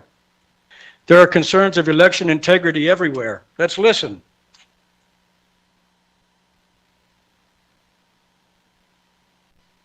You can even become the nominee, and you can have the election stolen from you. And you win with Russian interference. That's a real what I'm thing. scared about No, in 2020. but rightly. I think he's an illegitimate president that didn't really win. So how do you fight against that in 2020? You are absolutely right. He's an illegitimate president in my mind. Would you be my vice presidential candidate? Folks, look, I absolutely agree. Okay, I'm going to stop that real quick, but I've got 11 more minutes, but I obviously don't get 11 minutes.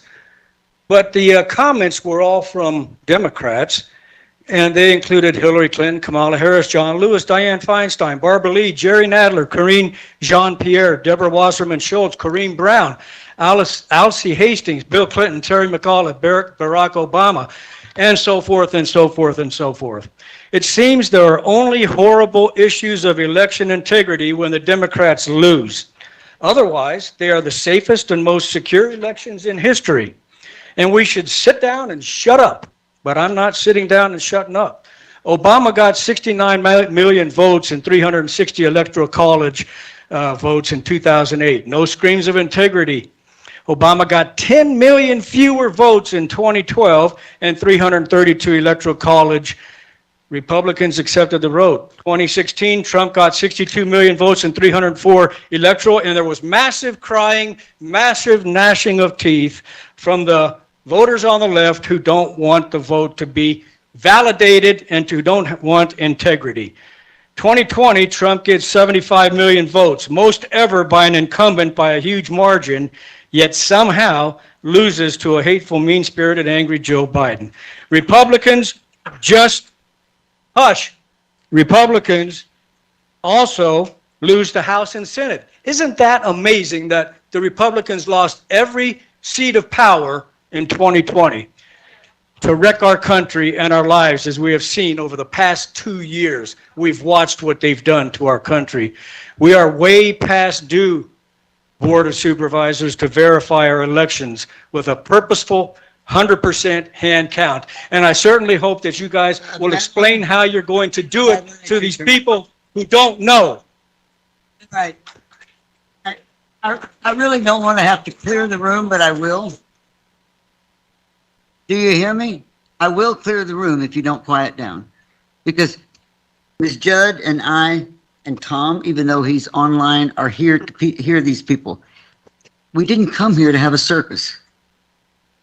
So we know there are people on both sides of this issue, but they should be speaking to us. So calm yourselves down. Madeline?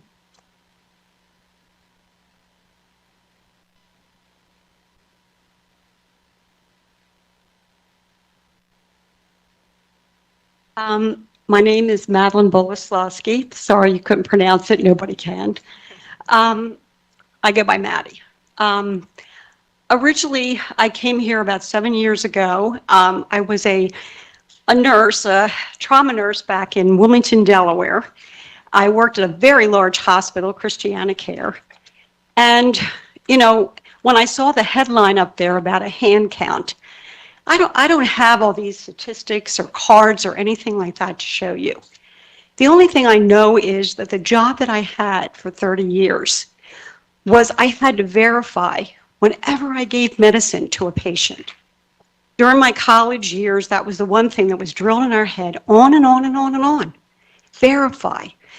You couldn't just walk into a patient's room and just hand them medication. You had to verify that that was the person you were giving it to. If not, you could destroy a person's life by not verifying. When I came out here to Arizona, I fell in love with it. Believe me, the weather in Delaware is very bad. But when I came out here, I thought, I'm going to get involved. I got involved with search and rescue. Hopefully I never had to save anybody in this audience. But I wanted to be involved with the community. That's what I want. And so once I finished that up, then I became a poll worker, and I saw how, everything functioned. But the thing is, guys, we are creatures of habit. We verify everything. Whether we go to a bank, we verify the amount of money we're handed. If we go to a restaurant, we verify the receipt we have. I don't understand why you're all fighting. Verification, hand count, where is that harming anybody? When you talk about the length of time of getting this information, they don't start serving until January. But guys, thank you for listening. I really appreciate it. But I don't see anything wrong with verifying. I did it for 30 years. I never gave out a wrong medication in the whole time I was a nurse. Thank you for listening. Roland Baker.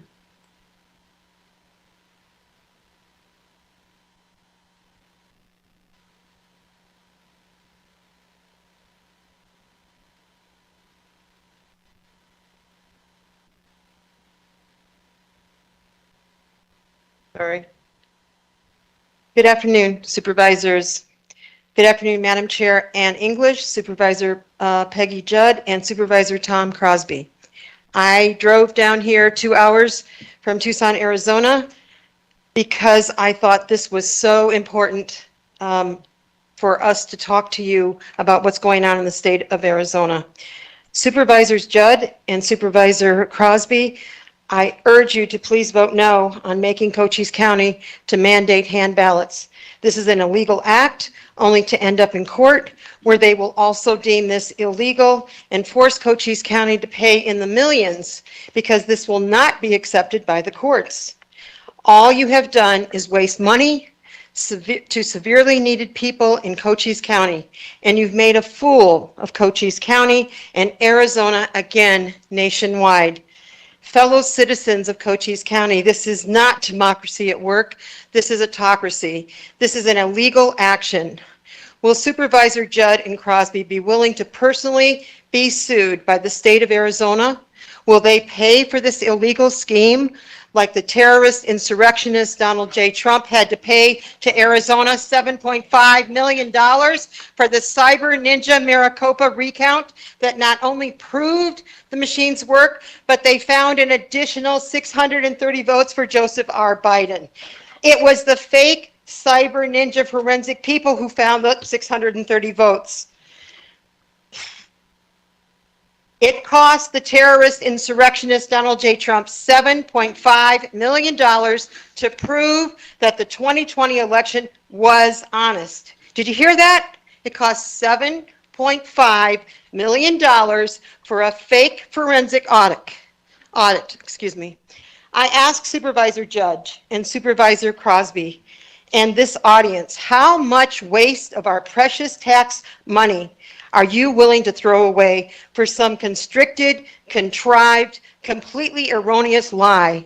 For those of you still under the fallacy that there was something wrong with the 2020 presidential election, I have a question. Why did you accept every GQP who won across the U.S. and Arizona? The only one you didn't accept was the guy at the top, the insurrectionist at the top. Pretty interesting. I see you, Supervisor Judd and Crosby, for the destructive individuals that you are, willing to destroy a fair election. That prior to the terrorist insurrectionist Trump began the big lie. Do you not see the absolute harm you're doing? But after 11/9/2016, it's been very clear that honesty, integrity, mostly honor, is long gone with that terrorist Donald Trump. And all who continue to follow him, woe to you who continue this farce. Faith, Ramon. Faith, Come here, right in Tucson. please come on up, Faith. Don't wait till she walks away. And the next one in line, Clyde, if you'd be ready when they finish. Okay. Skikdash, Cochise County Board of Supervisors. My name is Faith Ramon. I am the Tucson community organizer with Lucha. For the past 4 years, I've been fighting alongside Living United for a Change in Arizona and our sister organization, Arizona Center for Empowerment, advocating for social, racial, and economic justice for all. Our team has organized in Cochise, Pima, and Maricopa County, registering over 22,000 registered voters as an organization. We registered over 80,000 voters across the state as the collective. People are excited to vote. However, the same people who want to hand count the same delusional people who are creating confusion in the voting process. The Board of Supervisors need to have some guts and stand against these delusional individuals. Trying to confuse our voters, we need to stand up against false narratives and create a trust in our process. We already wasted taxpayers' dollars because of these individuals. All Americans want a timely, accurate election results. Arizona's voting machines are secure and accurate. It's been proven time and time again. A hand count will introduce human errors into the process, which will turn both elections integrity and voter confusion. It's unacceptable that the Cochise County Board of Supervisors is considering delaying the counting of voters, wasting tax dollars, and instilling confusion and doubt into the election system. We're 2 weeks away from election. Come on now. We hope that the Cochise County Board of Supervisors will have good standards and of our hard-earned tax dollars, and listen to the council and its own attorney. We as taxpayers should not be forced into this situation. And so I'm asking you to do what's right and not what's forced.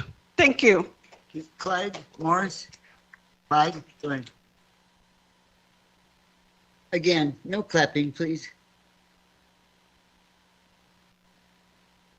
My name is Clyde Morris, and I live in Sierra Vista. Thank you for letting me address you today.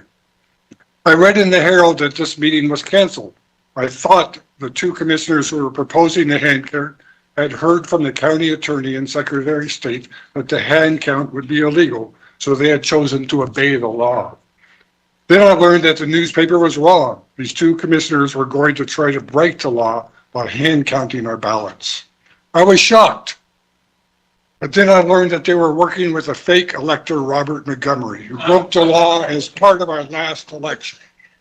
Together, they and certain other right-wing extremists are making another effort to upset our democratic process, just so their party will win the election, no matter what the true vote turns out to be. They are following the plan to implement the big lie again. During the 70s, I served with the Peace Corps in Honduras, Central America, when the country held their first democratic election for many decades. The Peace Corps told us to hide because Honduras had no tradition of fair elections like we did in the USA. Fear and doubt were being spread about that the honesty of the election and the loser of the election might contest the results. Turns out the election process was respected and there is a fair transfer of power. Even Honduras was able to use our example of following the legal process and accepting the outcomes of the election. We in the USA have conducted fair elections that are respected by both parties. The lax election was the first time certain members of one party illegally tried to change the smooth transfer by claiming without evidence that there were problems with the election process, the big lie. Now we have an example of two of our county commissioners trying to claim without evidence that a hand count would be more accurate than using machines. They are so afraid of the true results of a fair election, they are trying to sow doubt. They want to let a selected group to hand count our county's ballots so they can claim irregularities of the results, even though the facts are that the computer count has been proven more accurate than the proposed hand count. Back in the 70s, we saw Honduran politicians spread fear and doubt about the elections, but the country rose above it. You are now acting illegally, just like we used to accuse Central American republics doing. Shame on you for valuing your hold on political power more than our long-standing democratic process. The hand count is not going to make the process more certain and fair. It's just your plan to continue the big lie. Can you raise above these self-centered political actions to hold an election at least as good as they did in Honduras in the 1970s? Thank you. The next 10, if you would come forward, please, quickly. Kale Kiabu, Stephen Cron, Robert Montgomery, Fred Miller, Kim Depew, Tamara Ray Birch, Dirk Sigler, James Crawford, and William Michael King. All right, Kale. Chairman English and members of the Cochise County Board of Supervisors. So prior to automation, there was 100% hand count, all candidates on all ballots. I've heard a lot, so I'm not sure if you're aware that machines aren't 100% accurate. There was a vote in the primary this year, District 2, DeKalb County, Georgia. So what happened in that is, so this District 2 in DeKalb County, there are 159 counties in Georgia. This is in only one district. It's like a supervisory district in Cochise County. All District 2 commissioner candidates' machine votes totaled changed after the hand count. Michelle Spears, the eventual runoff winner, went from third in the primary to first. Originally, after the machine count, she had 3,031 votes. After the hand count, she got 6,651, more than 100% increase. More than 100% increase in the hand count over the machine count. Lauren Alexander came in second in both counts. Her count increased by 350 in the hand count. Marshall Orson, the top original vote getter, who did not make the runoff, went from 5,226 votes to 3,928 votes. He went from first to third, and he lost over 1,300 votes. How do you lose 1,300 votes? The machine had to assign votes that weren't for him to another candidate. In addition, the hand count total for all District 2 candidates after the hand count came to 15,449.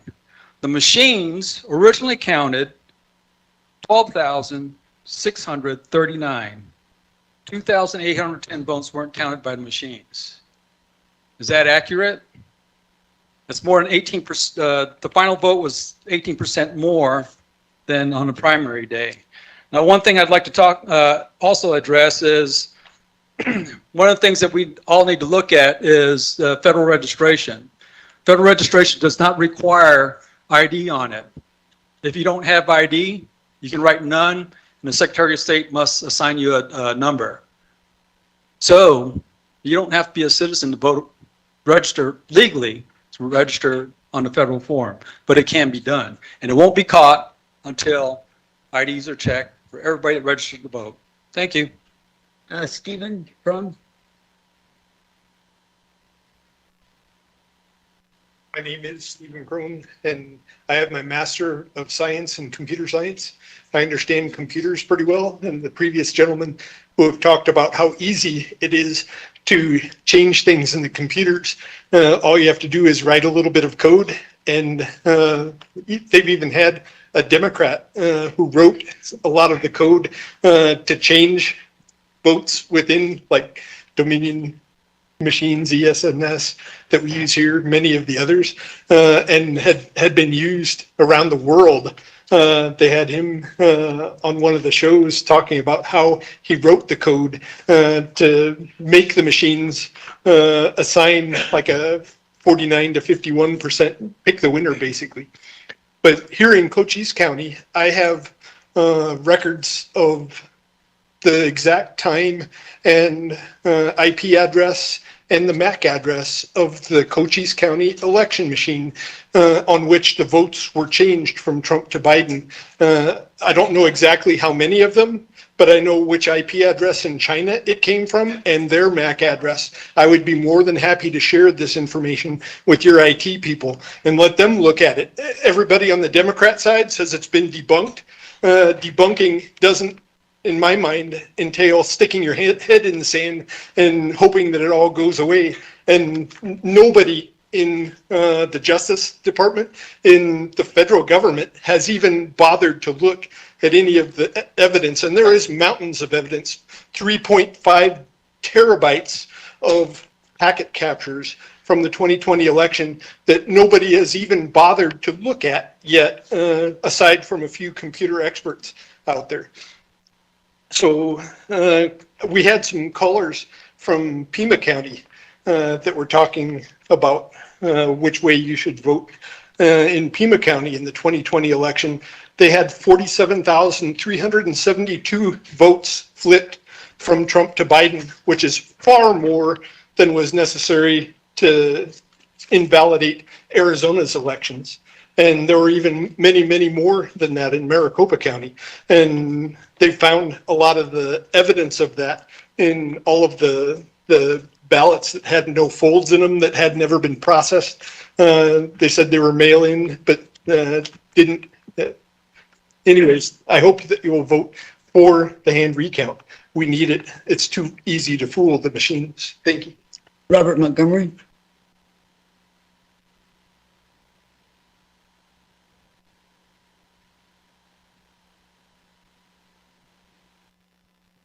There we go. Chairman English, could I first verify that Supervisor Crosby is still in attendance?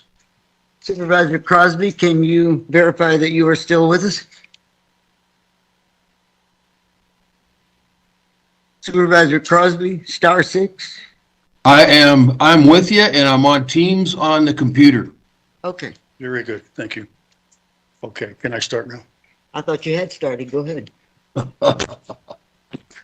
Hi, I'm Robert Montgomery, 9710 Hannah Street in Palominas. And I have done many of the 2% mandated hand counts for the last 15 years. I have trained others to do it, recruited others to do it. And I can tell you it is an easy and simple process, and it can be done in any expanded form, regarding which, in my position as chairman, I get contact and information from across the state, from office holders, lawyers, judges, candidates. And the last 2 weeks, I have been inundated with that information concerning this very issue. And every one of them agrees there is no problem to expand from 2% to whatever percent the supervisors choose. And that includes 100%. There's nothing to block that. It's completely available. And I would like to suggest beyond that, we do have a Secretary of State in place today who will not be in place after November the 8th, especially in January when those seats are changed. That individual will be long gone, and her replacement, I can promise you, will be in 100%, 180-degree opposition to what she is stating today. And that person will support a hand count improvement. So, where goes your letter of complaint from Katie Hobbs? You think it goes in the bucket somewhere? And the right of any supervisors to promote this is absolutely doable, and it will happen. So the method is, what is the problem? What's the worry? It's just a verification. It's a double checking, and anybody can do it. I'm one of the 160 now volunteers. I can get you 300 if you want. And of course, Democrats and non-parties and independents are all welcome. So even those who are not registered at all can participate in the hand count. You can sell 300 million Powerball tickets on Saturday night, and 2 hours later, they'll know who won it, where it was, what store, what time of day, and it'll be on video. I don't think we have 300 million people in Cochise County, but if we do, we could hire those folks and we get it done immediately. So I'm going to leave you with that. It is easy to do. Stay tuned. I'll help you learn how to do it. We can have sandwiches and snacks. Brad Miller, please. And proceed. Brad Miller.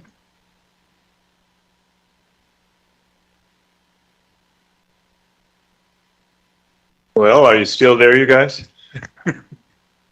As a former business owner, I pay attention to how our public money is spent.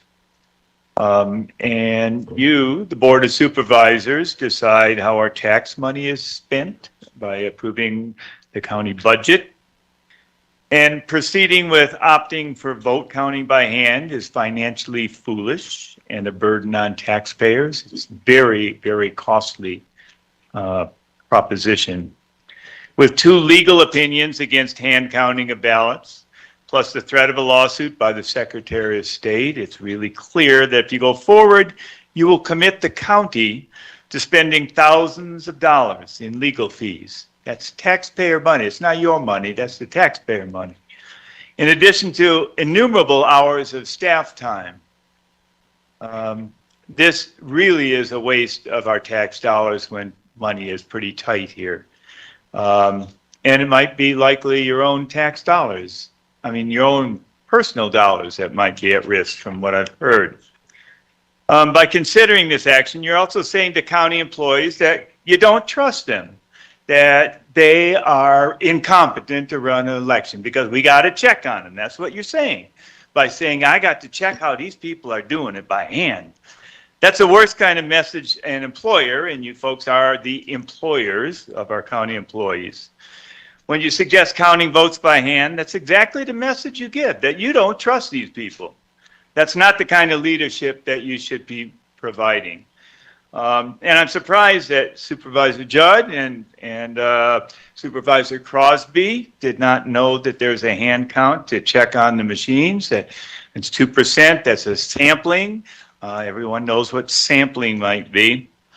And I'm hoping that you'll withdraw your suggestion rather than going forward with your proposition. And that said, I would join those that want hand counting against machines. If you'll turn your attention to grocery register software, there's some hinky stuff there. I'll be glad to join you there. Thank you. Tim Depew.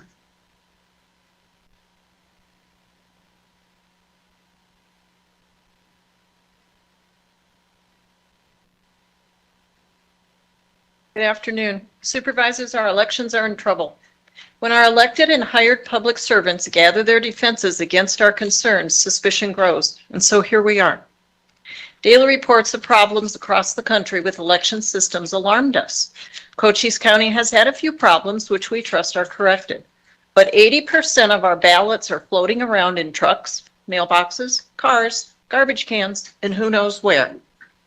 This does not instill confidence. You supervisors are trying to respond and being met with resistance.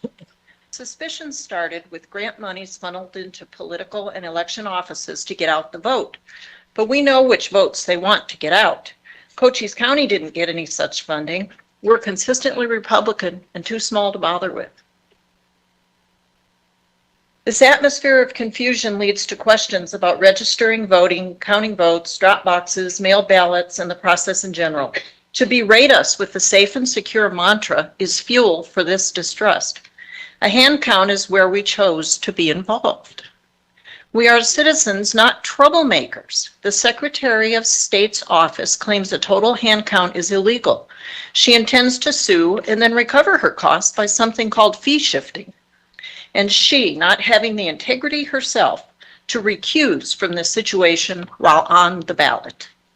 The radio and TV today stated we intend to supersede the machine count with the hand count. They use the public spaces to spread their misinformation. Our newspaper of record in this county calls our effort to restore trust in our elections idiocy. You see how this power at any cost game is played? There is a detailed process in place to hand count during the canvass. It happens at every election. Arizona revised statutes require that a hand count shall be performed. Machines may be used, but a hand count shall be undertaken. We're only talking about one thing, one minor thing. Which percentage? 2%? 100%. The margins of error are clearly defined as to how the final tally is reported. This legal posturing is a smokescreen for something insidious. Will the Cochise County Attorney's Office defend its client, you the supervisors? Mustn't he? Ms. English, I implore you, join your colleagues, present a united front in reassuring us. Thank you. Tammy Birch. Tamara Birch. And next, Dirk Sigler. Good afternoon. I hope you can hear me. And thank you for listening. I expect your respect. Thank you. I'm a concerned, my name is Tamara Birch from Bisbee, Arizona, Precinct Don Louis. I am concerned, as many of us are here, we believe in our voices to be heard and respected. I've been a hand counter. I know what the process is. I know how long it takes to verify the hand count with the machine. I just can't tell you that the difference between 2% and 100%. We have 2 weeks until elections happening on November 8th. So my specific concerns about the hand counts are timing. With so many ballot styles, precincts, hundreds of hours would be required to hand count the ballots. This is unrealistic. The errors in the process of the sample ballots being counted are human errors. We have to do it over again if it doesn't match the machines, okay? Legality issues. We must respect the rule of law. As the county attorney and the Arizona Secretary of State says, this action is illegal. We may have to face the consequences of a lawsuit. Who can we, the taxpayers, expect to pay for it? Ourselves? Why should we bear that expense? Then the issue is security and equipment. How can we ensure that there'll be security with the machines, the safety of the equipment? How will they be maintained? The training, if you have over 100 Republicans, how are those people going to get trained and know what the procedures are? I suggest that the elections department be the most qualified to take on this added task. They're busy. Costs.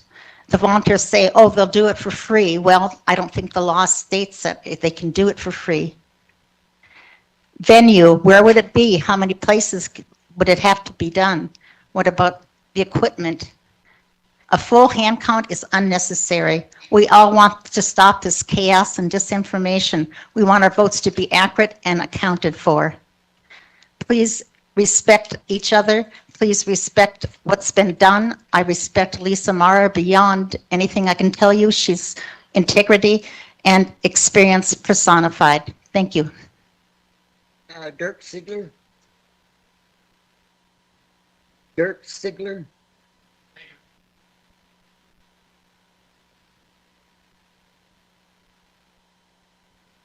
I don't have a lot of prepared remarks. I just heard about this last night, and I agree with Dr. Joe, who spoke earlier saying that we all should be applauded for showing up today. I think this is a real plus for democracy. I don't know who said it, but the democratic process is a messy process, and that's the way it should be. You know, we should have a lively debate over how our elections function, and I don't think anybody disagrees with that. However, I think that this move to, and by the way, are we talking about both items now, or are we just talking about one? Item one. Are we going to go through the whole process with two? Yes. Okay, well, I guess I'm commenting on one. But I think it also carries over to item 2, which I think these are very political moves by the board, by whoever these forward. And I think they're cynical moves. You know, this is a measure that is trying to get nationwide attention. It's trying to get media attention, who is here today. And this will be reported on, and we'll start the process all over again of, well, we can't trust the electoral process. Well, the fact is most Arizonans do trust the electoral process. Most of us think, I think 80% of us, we vote by mail. Let's keep it that way. And unfortunately, I think this effort is potentially a slippery slope where we begin to erode the process as it exists now. Clearly, there are doubts about whether our County Board of Supervisors is the appropriate body to bring about any sort of decision in this regard. It should be left up to the state election boards. This is how it works now. It's working reasonably well, but it's not perfect. We all know this. This seems to me to be a remedy in search of a problem. James Crawford?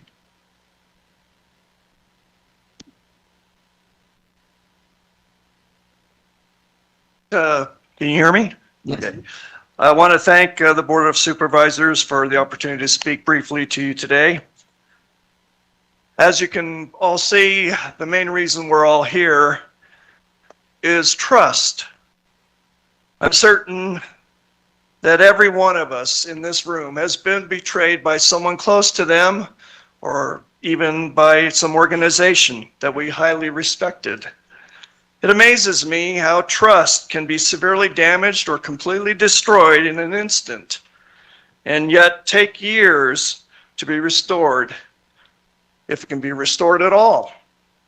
I know all of us have our own opinions on whether the elections past were stolen or not. But as I've gotten older in my life, I would not be surprised if it was, and admit my trust in our election system has been damaged. I have a saying that I share with my friends and colleagues. The older I get, the more conspiracy theorist I become. Why is that? It's because more and more I see lies, corruption, and deceit all around me. We've all heard it said earlier today, and I agree. We need to trust and verify. So, what can be done to try to restore that trust in our election system here in Cochise County? We can start by approving agenda item 1, and I'll add item 2, in order to hand count all ballots in the general election. Sometimes one has to go the extra mile to restore trust. This will be an audit of the current system. It's not to replace it, but it's a verification of it. And I truly hope that if this is approved, that the hand count matches the voting machines 100%. That may not restore my trust in what took place in the past, but it will restore my trust in the process currently. If they do not match 100%, then we are obligated to find out the causes of the discrepancy and take actions to correct them and prevent them from happening in the future. Therefore, I strongly urge the Board of Supervisors to show everyone that you are willing to act in good faith and set a good example to the rest of the counties in Arizona and in the U.S. by approving this agenda item. Thank you.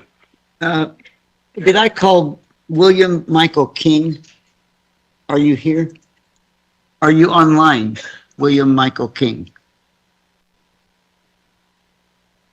I don't hear and I don't see them here. So now is the time that I think we're going to take at least a 10-minute break. So if you want to, the restrooms are in the lobby. If you want to walk around a little bit. If you've come back, I thank you for being mostly courteous, and we'll expect you back in 10 minutes.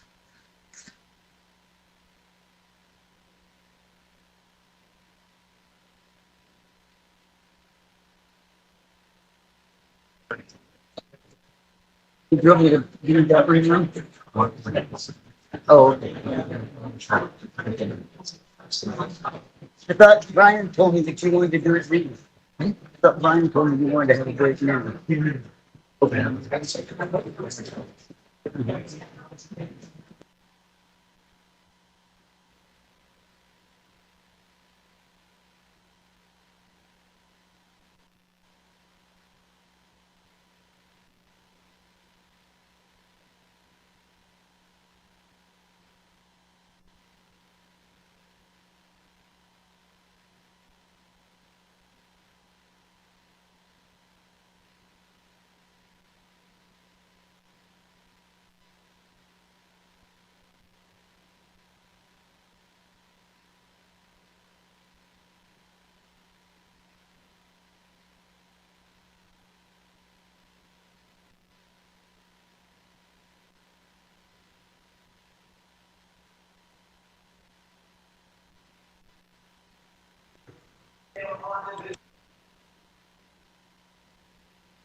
If you could start moving back to your seats, please.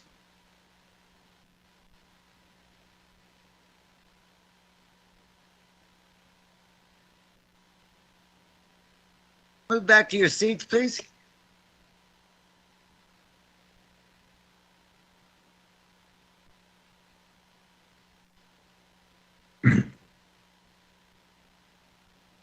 Okay, I'm going to read out the names of the next people.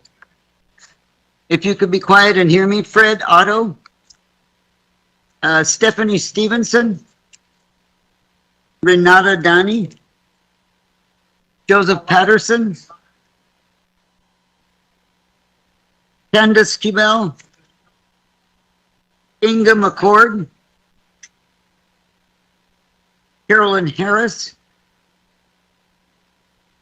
Joy Banks, and Tia V. Before I go to the first one, Fred Otto, I have someone online who's been waiting. That would be Corey Lorick, excuse me. So if all you could take your seats, please, we'll continue with the speakers. I have someone online first. Just stay there. Yeah. Corey Lorick. Are you there, Corey? Hi, good afternoon. I'm here. Thank you. My name is Corey Lorick. I'm the State Elections Director speaking on behalf of the Secretary of State's office in Phoenix, Arizona. As we have previously laid out, the current proposals to conduct full hand counts of the 2022 general election raise numerous concerns. Notably, hand counting is time-intensive and prone to human error. It would be impossible to complete an accurate hand count of an election with dozens of races on the ballot without redirecting critical resources needed to run this election and in time to comply with statutory deadlines, including the county canvass deadline. Even if these proposals were legal, it is too late to change election procedures without risking administrative error and voter confusion. Attempting to implement a full hand count at this late stage would jeopardize the county's ability to conduct a fair and accurate election. Today, the board was also put on notice that a complaint will be filed pursuant to SB 1487 if the board proceeds with these proposals. This complaint would require the Attorney General to investigate and could result in the withholding and redistribution of Cochise County's state shared revenue if the county is found to be in violation of state law. Arizona has rigorous standards in place to ensure that electronic voting systems are secure and accurate, including federal and state certification requirements, pre and post election logic and accuracy testing, and post-election limited hand count audits. We sincerely hope that the board will protect the integrity of our elections and ensure continued compliance with Arizona law by not proceeding with these proposals. Thank you. Thank you. Fred Otto? Hi, my name is Fred Otto. I'm from Sierra Vista. I'd like to first make a comment that I'm going to assume that we are all here with some passion because we love our country. And that sometimes causes us to have some conflicts because we have different ideas of how to get to a goal. But let us agree on a goal of having a fair and secure elections. I am concerned, as many speakers have shared, that trying to change things at this late date and putting the staff to that work seems like confusion in the making. So I would suggest be careful on that point. The next thing is the counting ballots by hand to verify a machine vote. You get to the end of the day, and I will disagree with the previous speaker, they will not match 100%. And then you will have to decide which one was right and which one was wrong. Even two hand counts are not going to match every time. There's going to be errors in them. I have an IT background, not maybe the same extent as some of the other speakers, but I use IT all the time. I've been involved with it for many years, and I do know that systems can be tested, can be checked, and can be used, and can be considered reliable. If there is a problem, fix the system. Please address that. If there's not a problem, make the system better. They can all be made better. And there are issues with security. They were going to be with us every year. I came into this county in 1974. I think probably my first voting experience was in 1976 in this county. I have appreciated the current system where I can go in any place and vote. Please keep that up. And if we have more volunteers, open up more voting places. Be careful. There are countries I've lived in that do hand counting, and that leads to some problems. It's not a panacea. Stephanie Stevenson. I'm moving right along here. Renata Dani.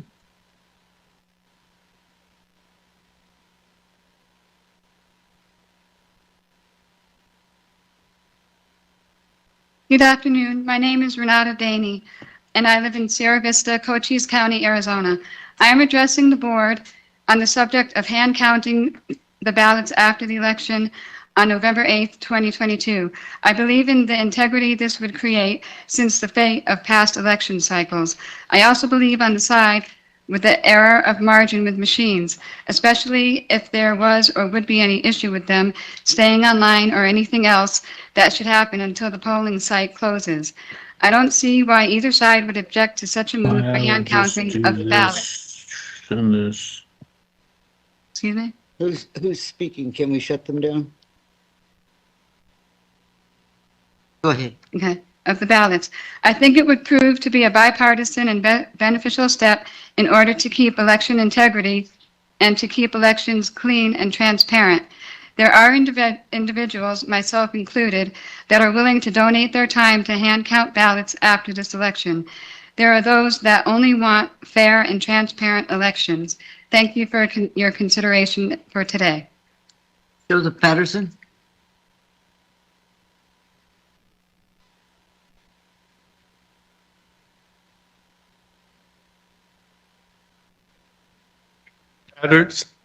Joseph Patterson, Sierra Vista, Arizona. Want to thank you for the opportunity to be here today and to present all these different opinions that we've heard. It's been very educating. For open minds, it's many things have been learned, I think, probably on both sides. One thing that strikes me that I would want to say and make clear, that this initiative does not in any way change the election that's going to occur. As I understand it, the election will proceed and occur just like it always has. Machines will work, everything will be done just like it always has. What we have asked for is to verify that by a hand count, checks and balances. If you need a reason for why we're requesting that, I think the reason is obvious in this room today. We're deeply divided people over this, and it doesn't have to be. It truly doesn't have to be. As the nurse pointed out, and in medicine, I know, I mean, verify. There's nothing wrong with that. We're not trying to accuse the county or the elections director of any wrongdoing in any way.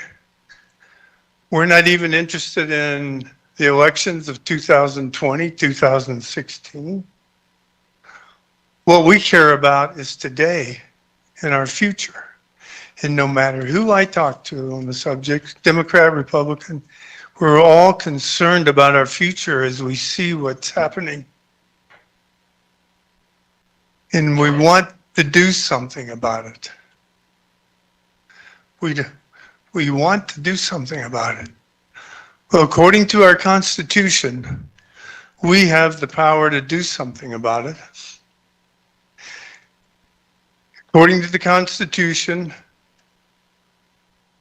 the people are the king in this nation. It's the people who are the king. And how are they the king?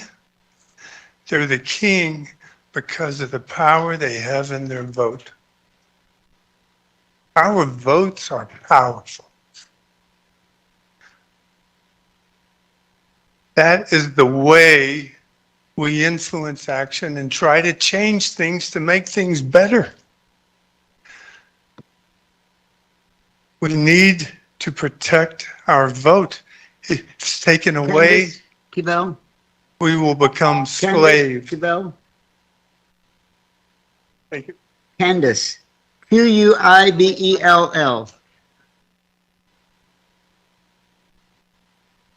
How do you pronounce it? I'm sorry if I mispronounced it. That's right. Hello. I want to thank everybody for being civil through this. We all do love our country, and that's what we're here talking about. I thank you for that. I just want to say that I oppose this resolution. This is an attempt to do a hand count of ballots is part of a shameless and lawless attempt to install distrust, fear, confusion, delay, and instability in our local and national election process. The election process is the very foundation of our democracy. We here in Cochise County have always been a very diverse but tight, supportive, and caring community that I've come to love over the 25 years that I've lived here. But this stunt is designed to divide us. There is no voter fraud. This is an issue with no credibility. It is, however, a part of a national Republican extremist effort to create division, fear, hate-mongering amongst our citizenship. This political stunt is designed by extremist Republicans to pit our citizens against each other with the ultimate goal of destroying trust in our election process, and which is the foundation of our democracy. And ultimately, if our democracy is destroyed, our country will be destroyed. And one thing I would like you to keep in mind is that many of these extremist Republicans are actively pushing for civil war. Thank you. Inga McCord.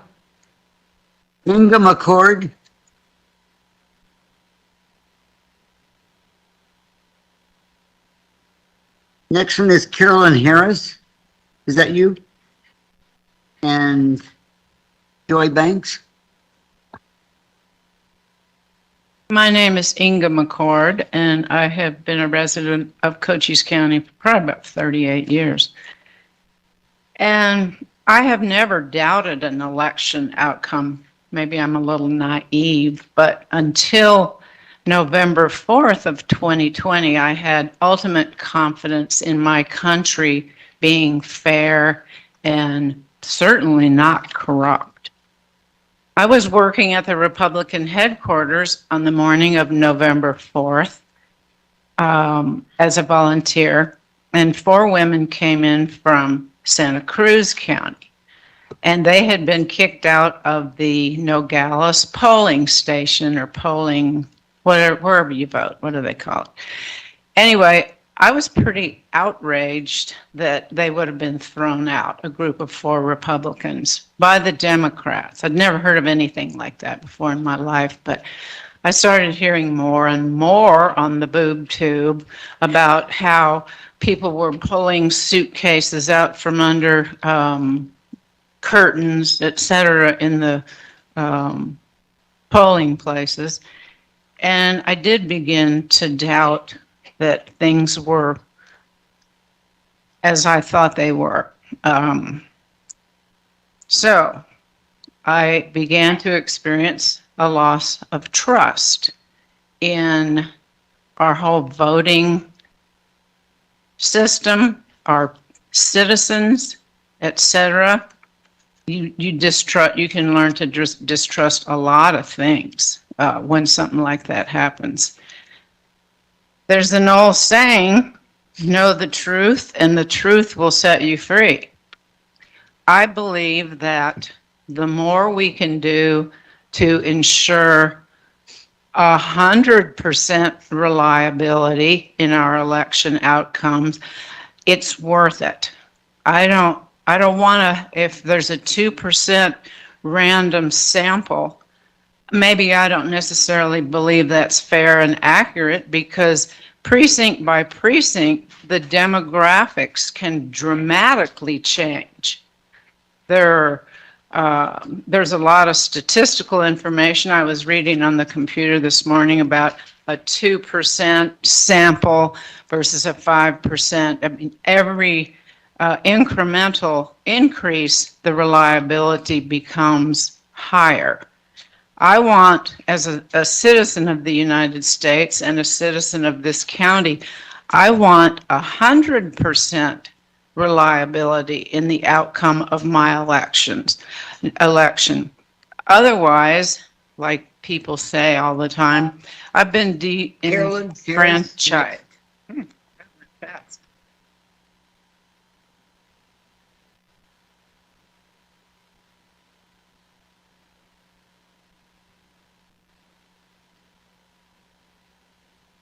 My name is Carolyn Harris. I'm from Bisbee. I'm a patriot, and I'm a Cochise County voter. Currently, my faith in democracy is being tested due to your poor leadership. The peaceful transition of power is so important. Yet Mrs. Judd chose January 6, 2020 to visit DC. Mr. Crosby appoints an insurrectionist to 2 important county positions in spite of what the Constitution states. Now you're going to mess with my ballot. If it ain't broke, don't fix it. Stop degrading our democracy. No hand count of ballots. It's 2022. Don't take us back to 1958. What you're trying to do is illegal. I urge you to vote no. And thank you, Mrs. English, for already voting no. Joy Banks?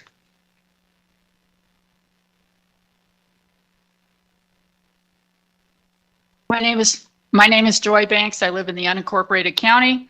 I think I checked the box not to speak, but I'll speak anyway. I would like to address Ms. Judd, especially as she is my supervisor for my district, and also Mr. Crosby as just holding to these things that are being expressed today about lacking trust in the elections. So as you two already know, actually this should be taken up at the state level, not here just 2 weeks before, an important election. They're all important, but this one too.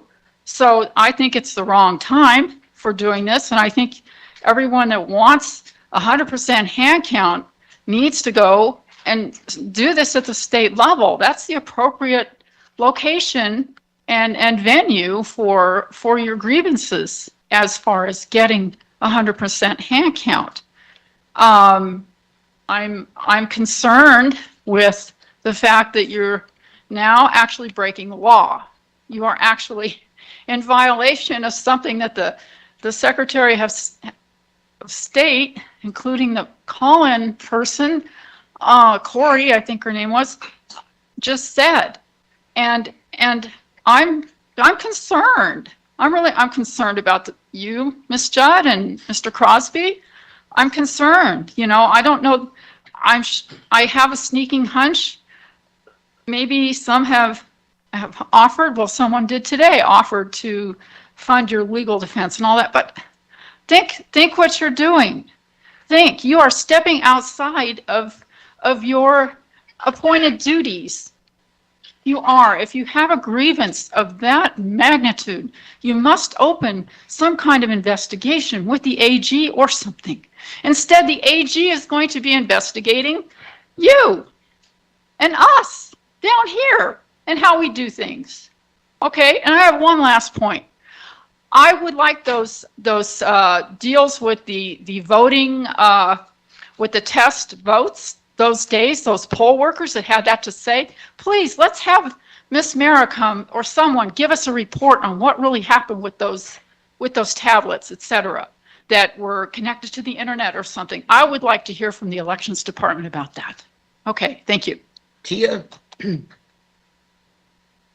I don't have a last name, Tia V.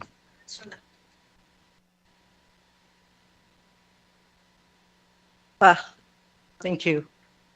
I am going to read from my notes, but I also want to direct this comment specifically to Supervisor Jett and Supervisor Crosby. Supervisor Jett, if you look at me, I'm one of 600, I'm one of 60,000 constituents in this district, and I'm really disappointed. I have been voting for over 4 decades in Cochise County, and my parents prior to that. You know, because your family has been voting that period of time as well. You know that there is nothing wrong with our electoral system here in Cochise County. And I would like to read something.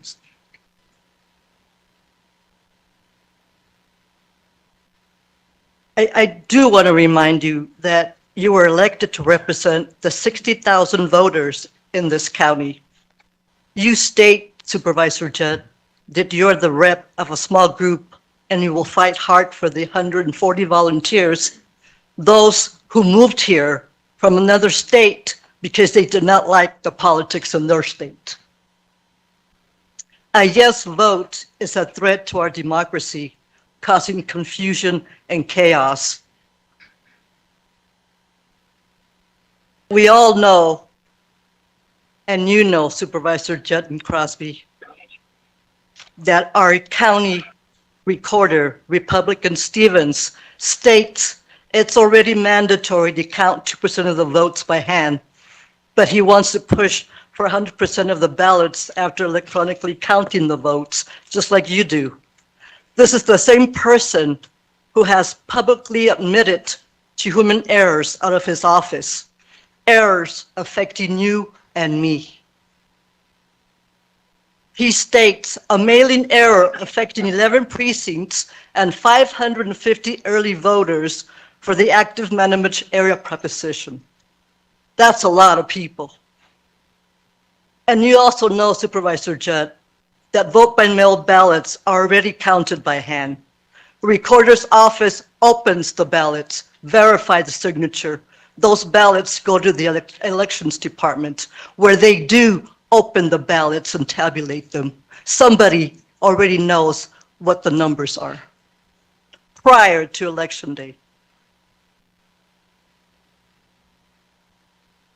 One last thing.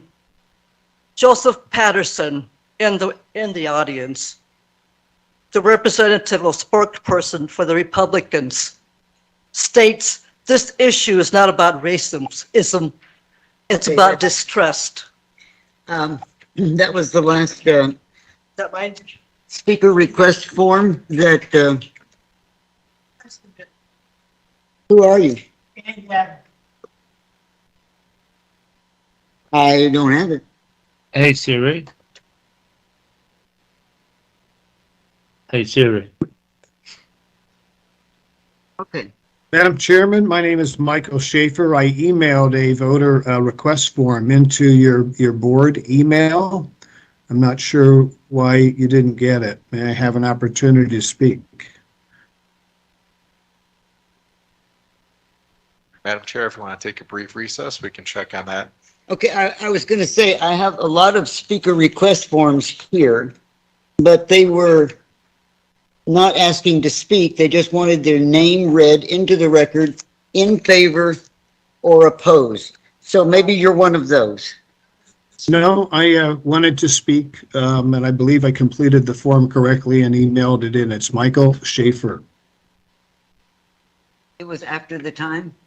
It was after you submitted after the meeting had started? No, I submitted it about 4 hours ago.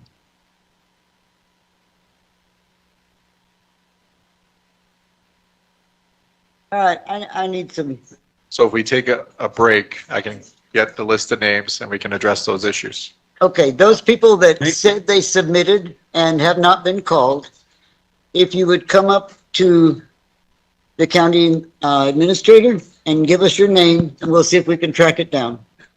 And I'm remote. If I can do it by remote, that would be perfect, but I can't step up there, obviously.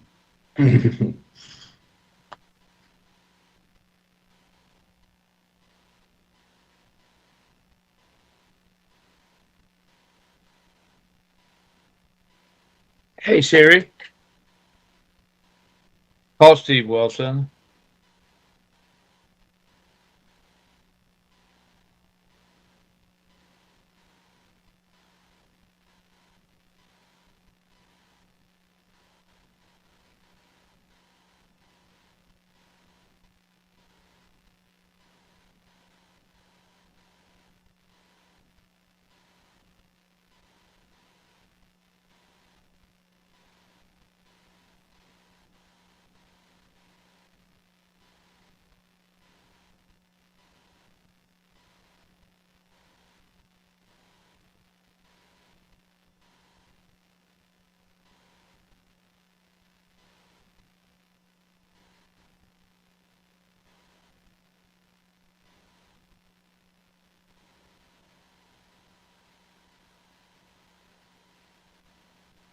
I have several people that I called their names, but they didn't show up. Could it be some of those? No, this is Michael Schaefer. My name has not been called. I've been listening from the very beginning. I'm looking at the form now. If I can give you any information from it, I'd be glad to. I don't believe I've called your name, Michael. No, you haven't. That's why I was asking to be called, because I submitted my form about 4 hours ago online, since I'm out of the town for the moment. Okay. Mr. Schaefer, they're checking on that information right now. Your name is on the list to be checked. Thank you. And if I resend it, if that's helpful, glad to do that. We have copies of all the emails that were sent there in the clerk of the board, and he's checking on it right now. Thank you.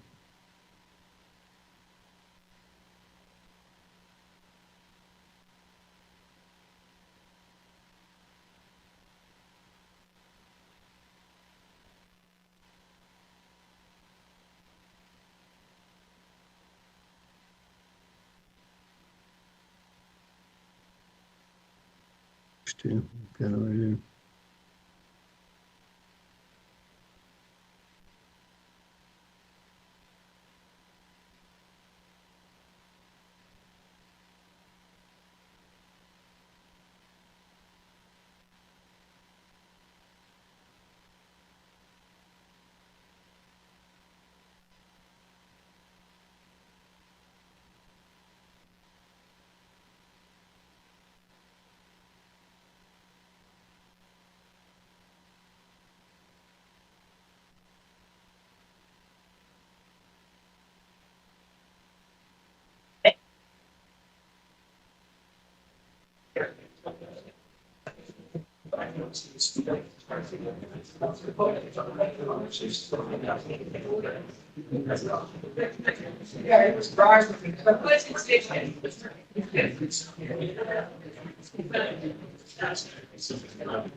And I'm sorry. Well, at first they recognized I had 40 speakers. And people were getting When they found out we could stay home, because I had like, we didn't do that. No, we. It's changing your whole living day.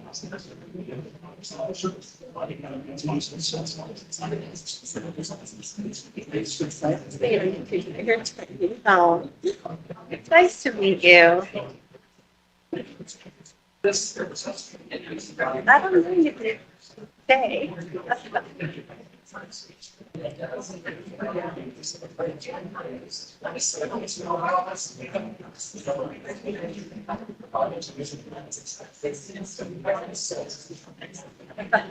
doing it. It's not the reason I'm doing it. I'm glad that you think whatever you think. It's hard to be accused of different things that really aren't.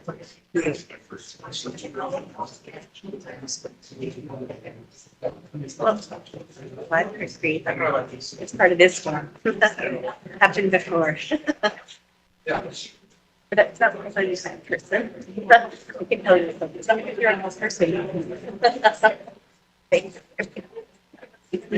Well, that's great. Yeah. I'm passionate.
Anna, come with you brush your teeth and get ready to go to bed.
Hey, Mr. Schaefer, are you ready to speak? Mr. Schaefer? Yes, Chairman, I am. Just unmuting my mic. Okay, go ahead. You have 3 minutes. Thank you. I want to thank Mrs. Judd, Mr. Crosby. American Patriots will see that you're represented. We appreciate your courage for verifying our elections. Know that your machines are not certified. We've been studying this issue for 2 years. I own an accredited lab. I know what it takes to be accredited. And I believe there's many people in this country and in the room that seek to take away our votes from us, using in part illegal voting machines which have not been lawfully certified since 2018 and maybe before. With machines are not certified by an accredited lab, they violate. You're talking about violating the lab with Katie Hobbs. This violates ARS statute 16-442B. It also that invalidates or goes against the federal law, Help America Vote Act, and our Arizona Constitution, which protects the people of Arizona and the civil rights and our vote. Only legal votes will be counted according to Article 7, Section 7. It also applies to as many as 34 states across the country who have adopted the HABA Act. No one knows who was lawfully elected in the earlier elections. I speak on behalf of the people that are American patriots and both Republicans and Democrats who love our country. This is not a one-party issue. The people I represent believe that America comes first, and America does not belong to the world. It belongs to the Americans. We, the people, know what was done. Many of you know what was done, and God knows what was done. Anyone that lies to advance an agenda has evil in their heart. The lies are so apparent to us these days that it cannot be missed. Many people are standing by and doing nothing, like the people in Germany that watch their neighbors get carried to the trains. Many people are letting our country slip away and are ignorant, or they're closing their eyes as to what's been happening. We've been told lies like border walls don't work. We've been told lies like boys can be girls and girls can be boys. Our kids need to be vaccinated. Babies in the womb are not babies and can be killed in the womb and their body parts sold. Kids need to learn about sick sexual perversion in schools. Lies are necessary to advance evil agendas. They say we must use voting machines with the agenda to steal the election because otherwise many of the people in office would have never been elected. There are many people that are in office unlawfully based upon uncertified, unlawful voting machines.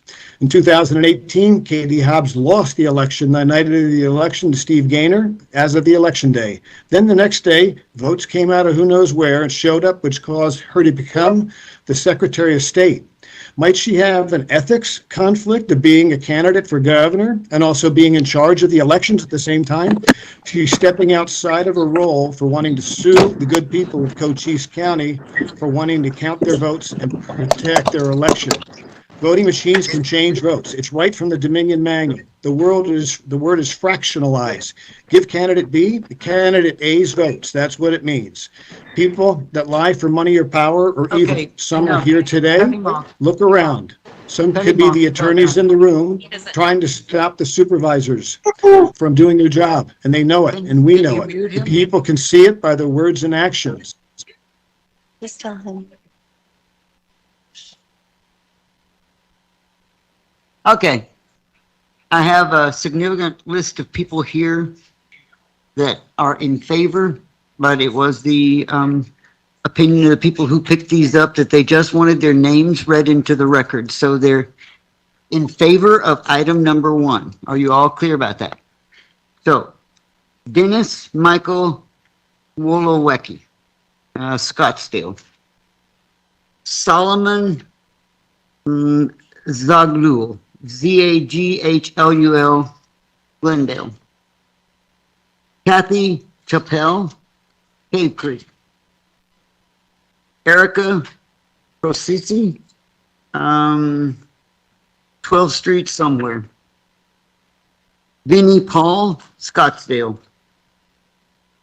Susan and David O'Daniel, Scottsdale.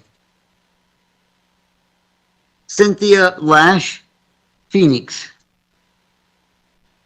Barbara Ann Seward, Elmoro Drive, somewhere. Crystal O'Haver, Mesa. Tara Radliff, Vale. Donald Hyatt, Mesa. Lois Janet Sugar, Chandler. Mary Kay Ruete, Wickenburg. Stephen D. Black, Phoenix. Catherine Kostler, Mesa. Diane Marino, Queen Creek. Lou Jean Smith, Scottsdale. Laura Guthrie, Phoenix. Laura Guthrie, again, Phoenix. Laurie Johnson, Mesa. Bruce Phillips, Sierra Vista. Linda Tarbell, Phoenix. Kenneth Firestone, Phoenix. Kyle Wilson, Mesa. Michael Wilson, Mesa. Leslie Wilson, Power Road, somewhere. Monica Angel, Scottsdale. Delia Anderson, Mesa. Mark Anderson, Mesa. Karen Fix, Green Valley. Sarah Anderson, Mesa. Jennifer Massey, it looks like M-A-S-I, Santan Valley. Aaron Alstad, Phoenix.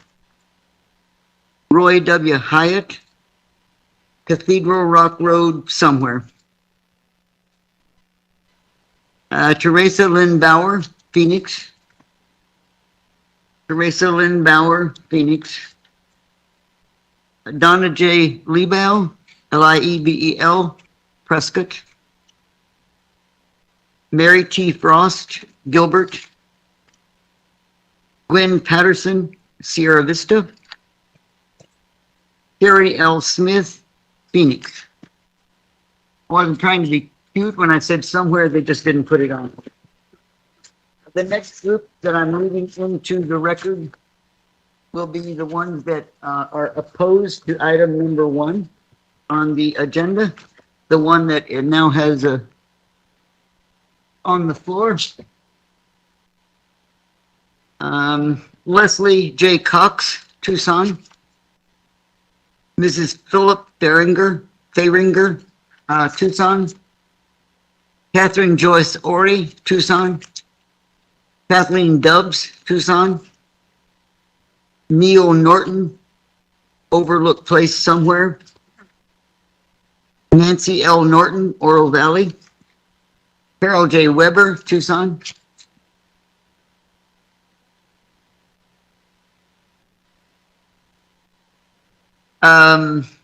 Michael J. Brewer, Tucson. Jana Flagler, Bisbee. Margaret Foley Case, Palominas. Patricia Topke, Tucson. Deborah Anbinder, Portal.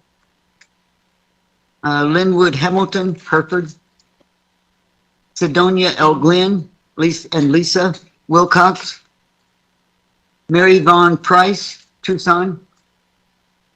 Joanne Carruthers, Hereford. Lanny Arthur Cope, Sierra Vista.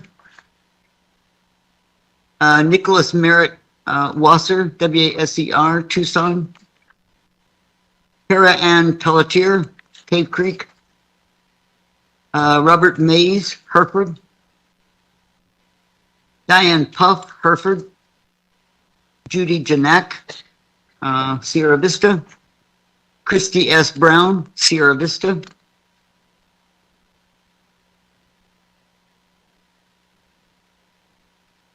Kenneth Byers, Bisbee. Kate Scott, Elgin. Robert Lane, Sierra Vista.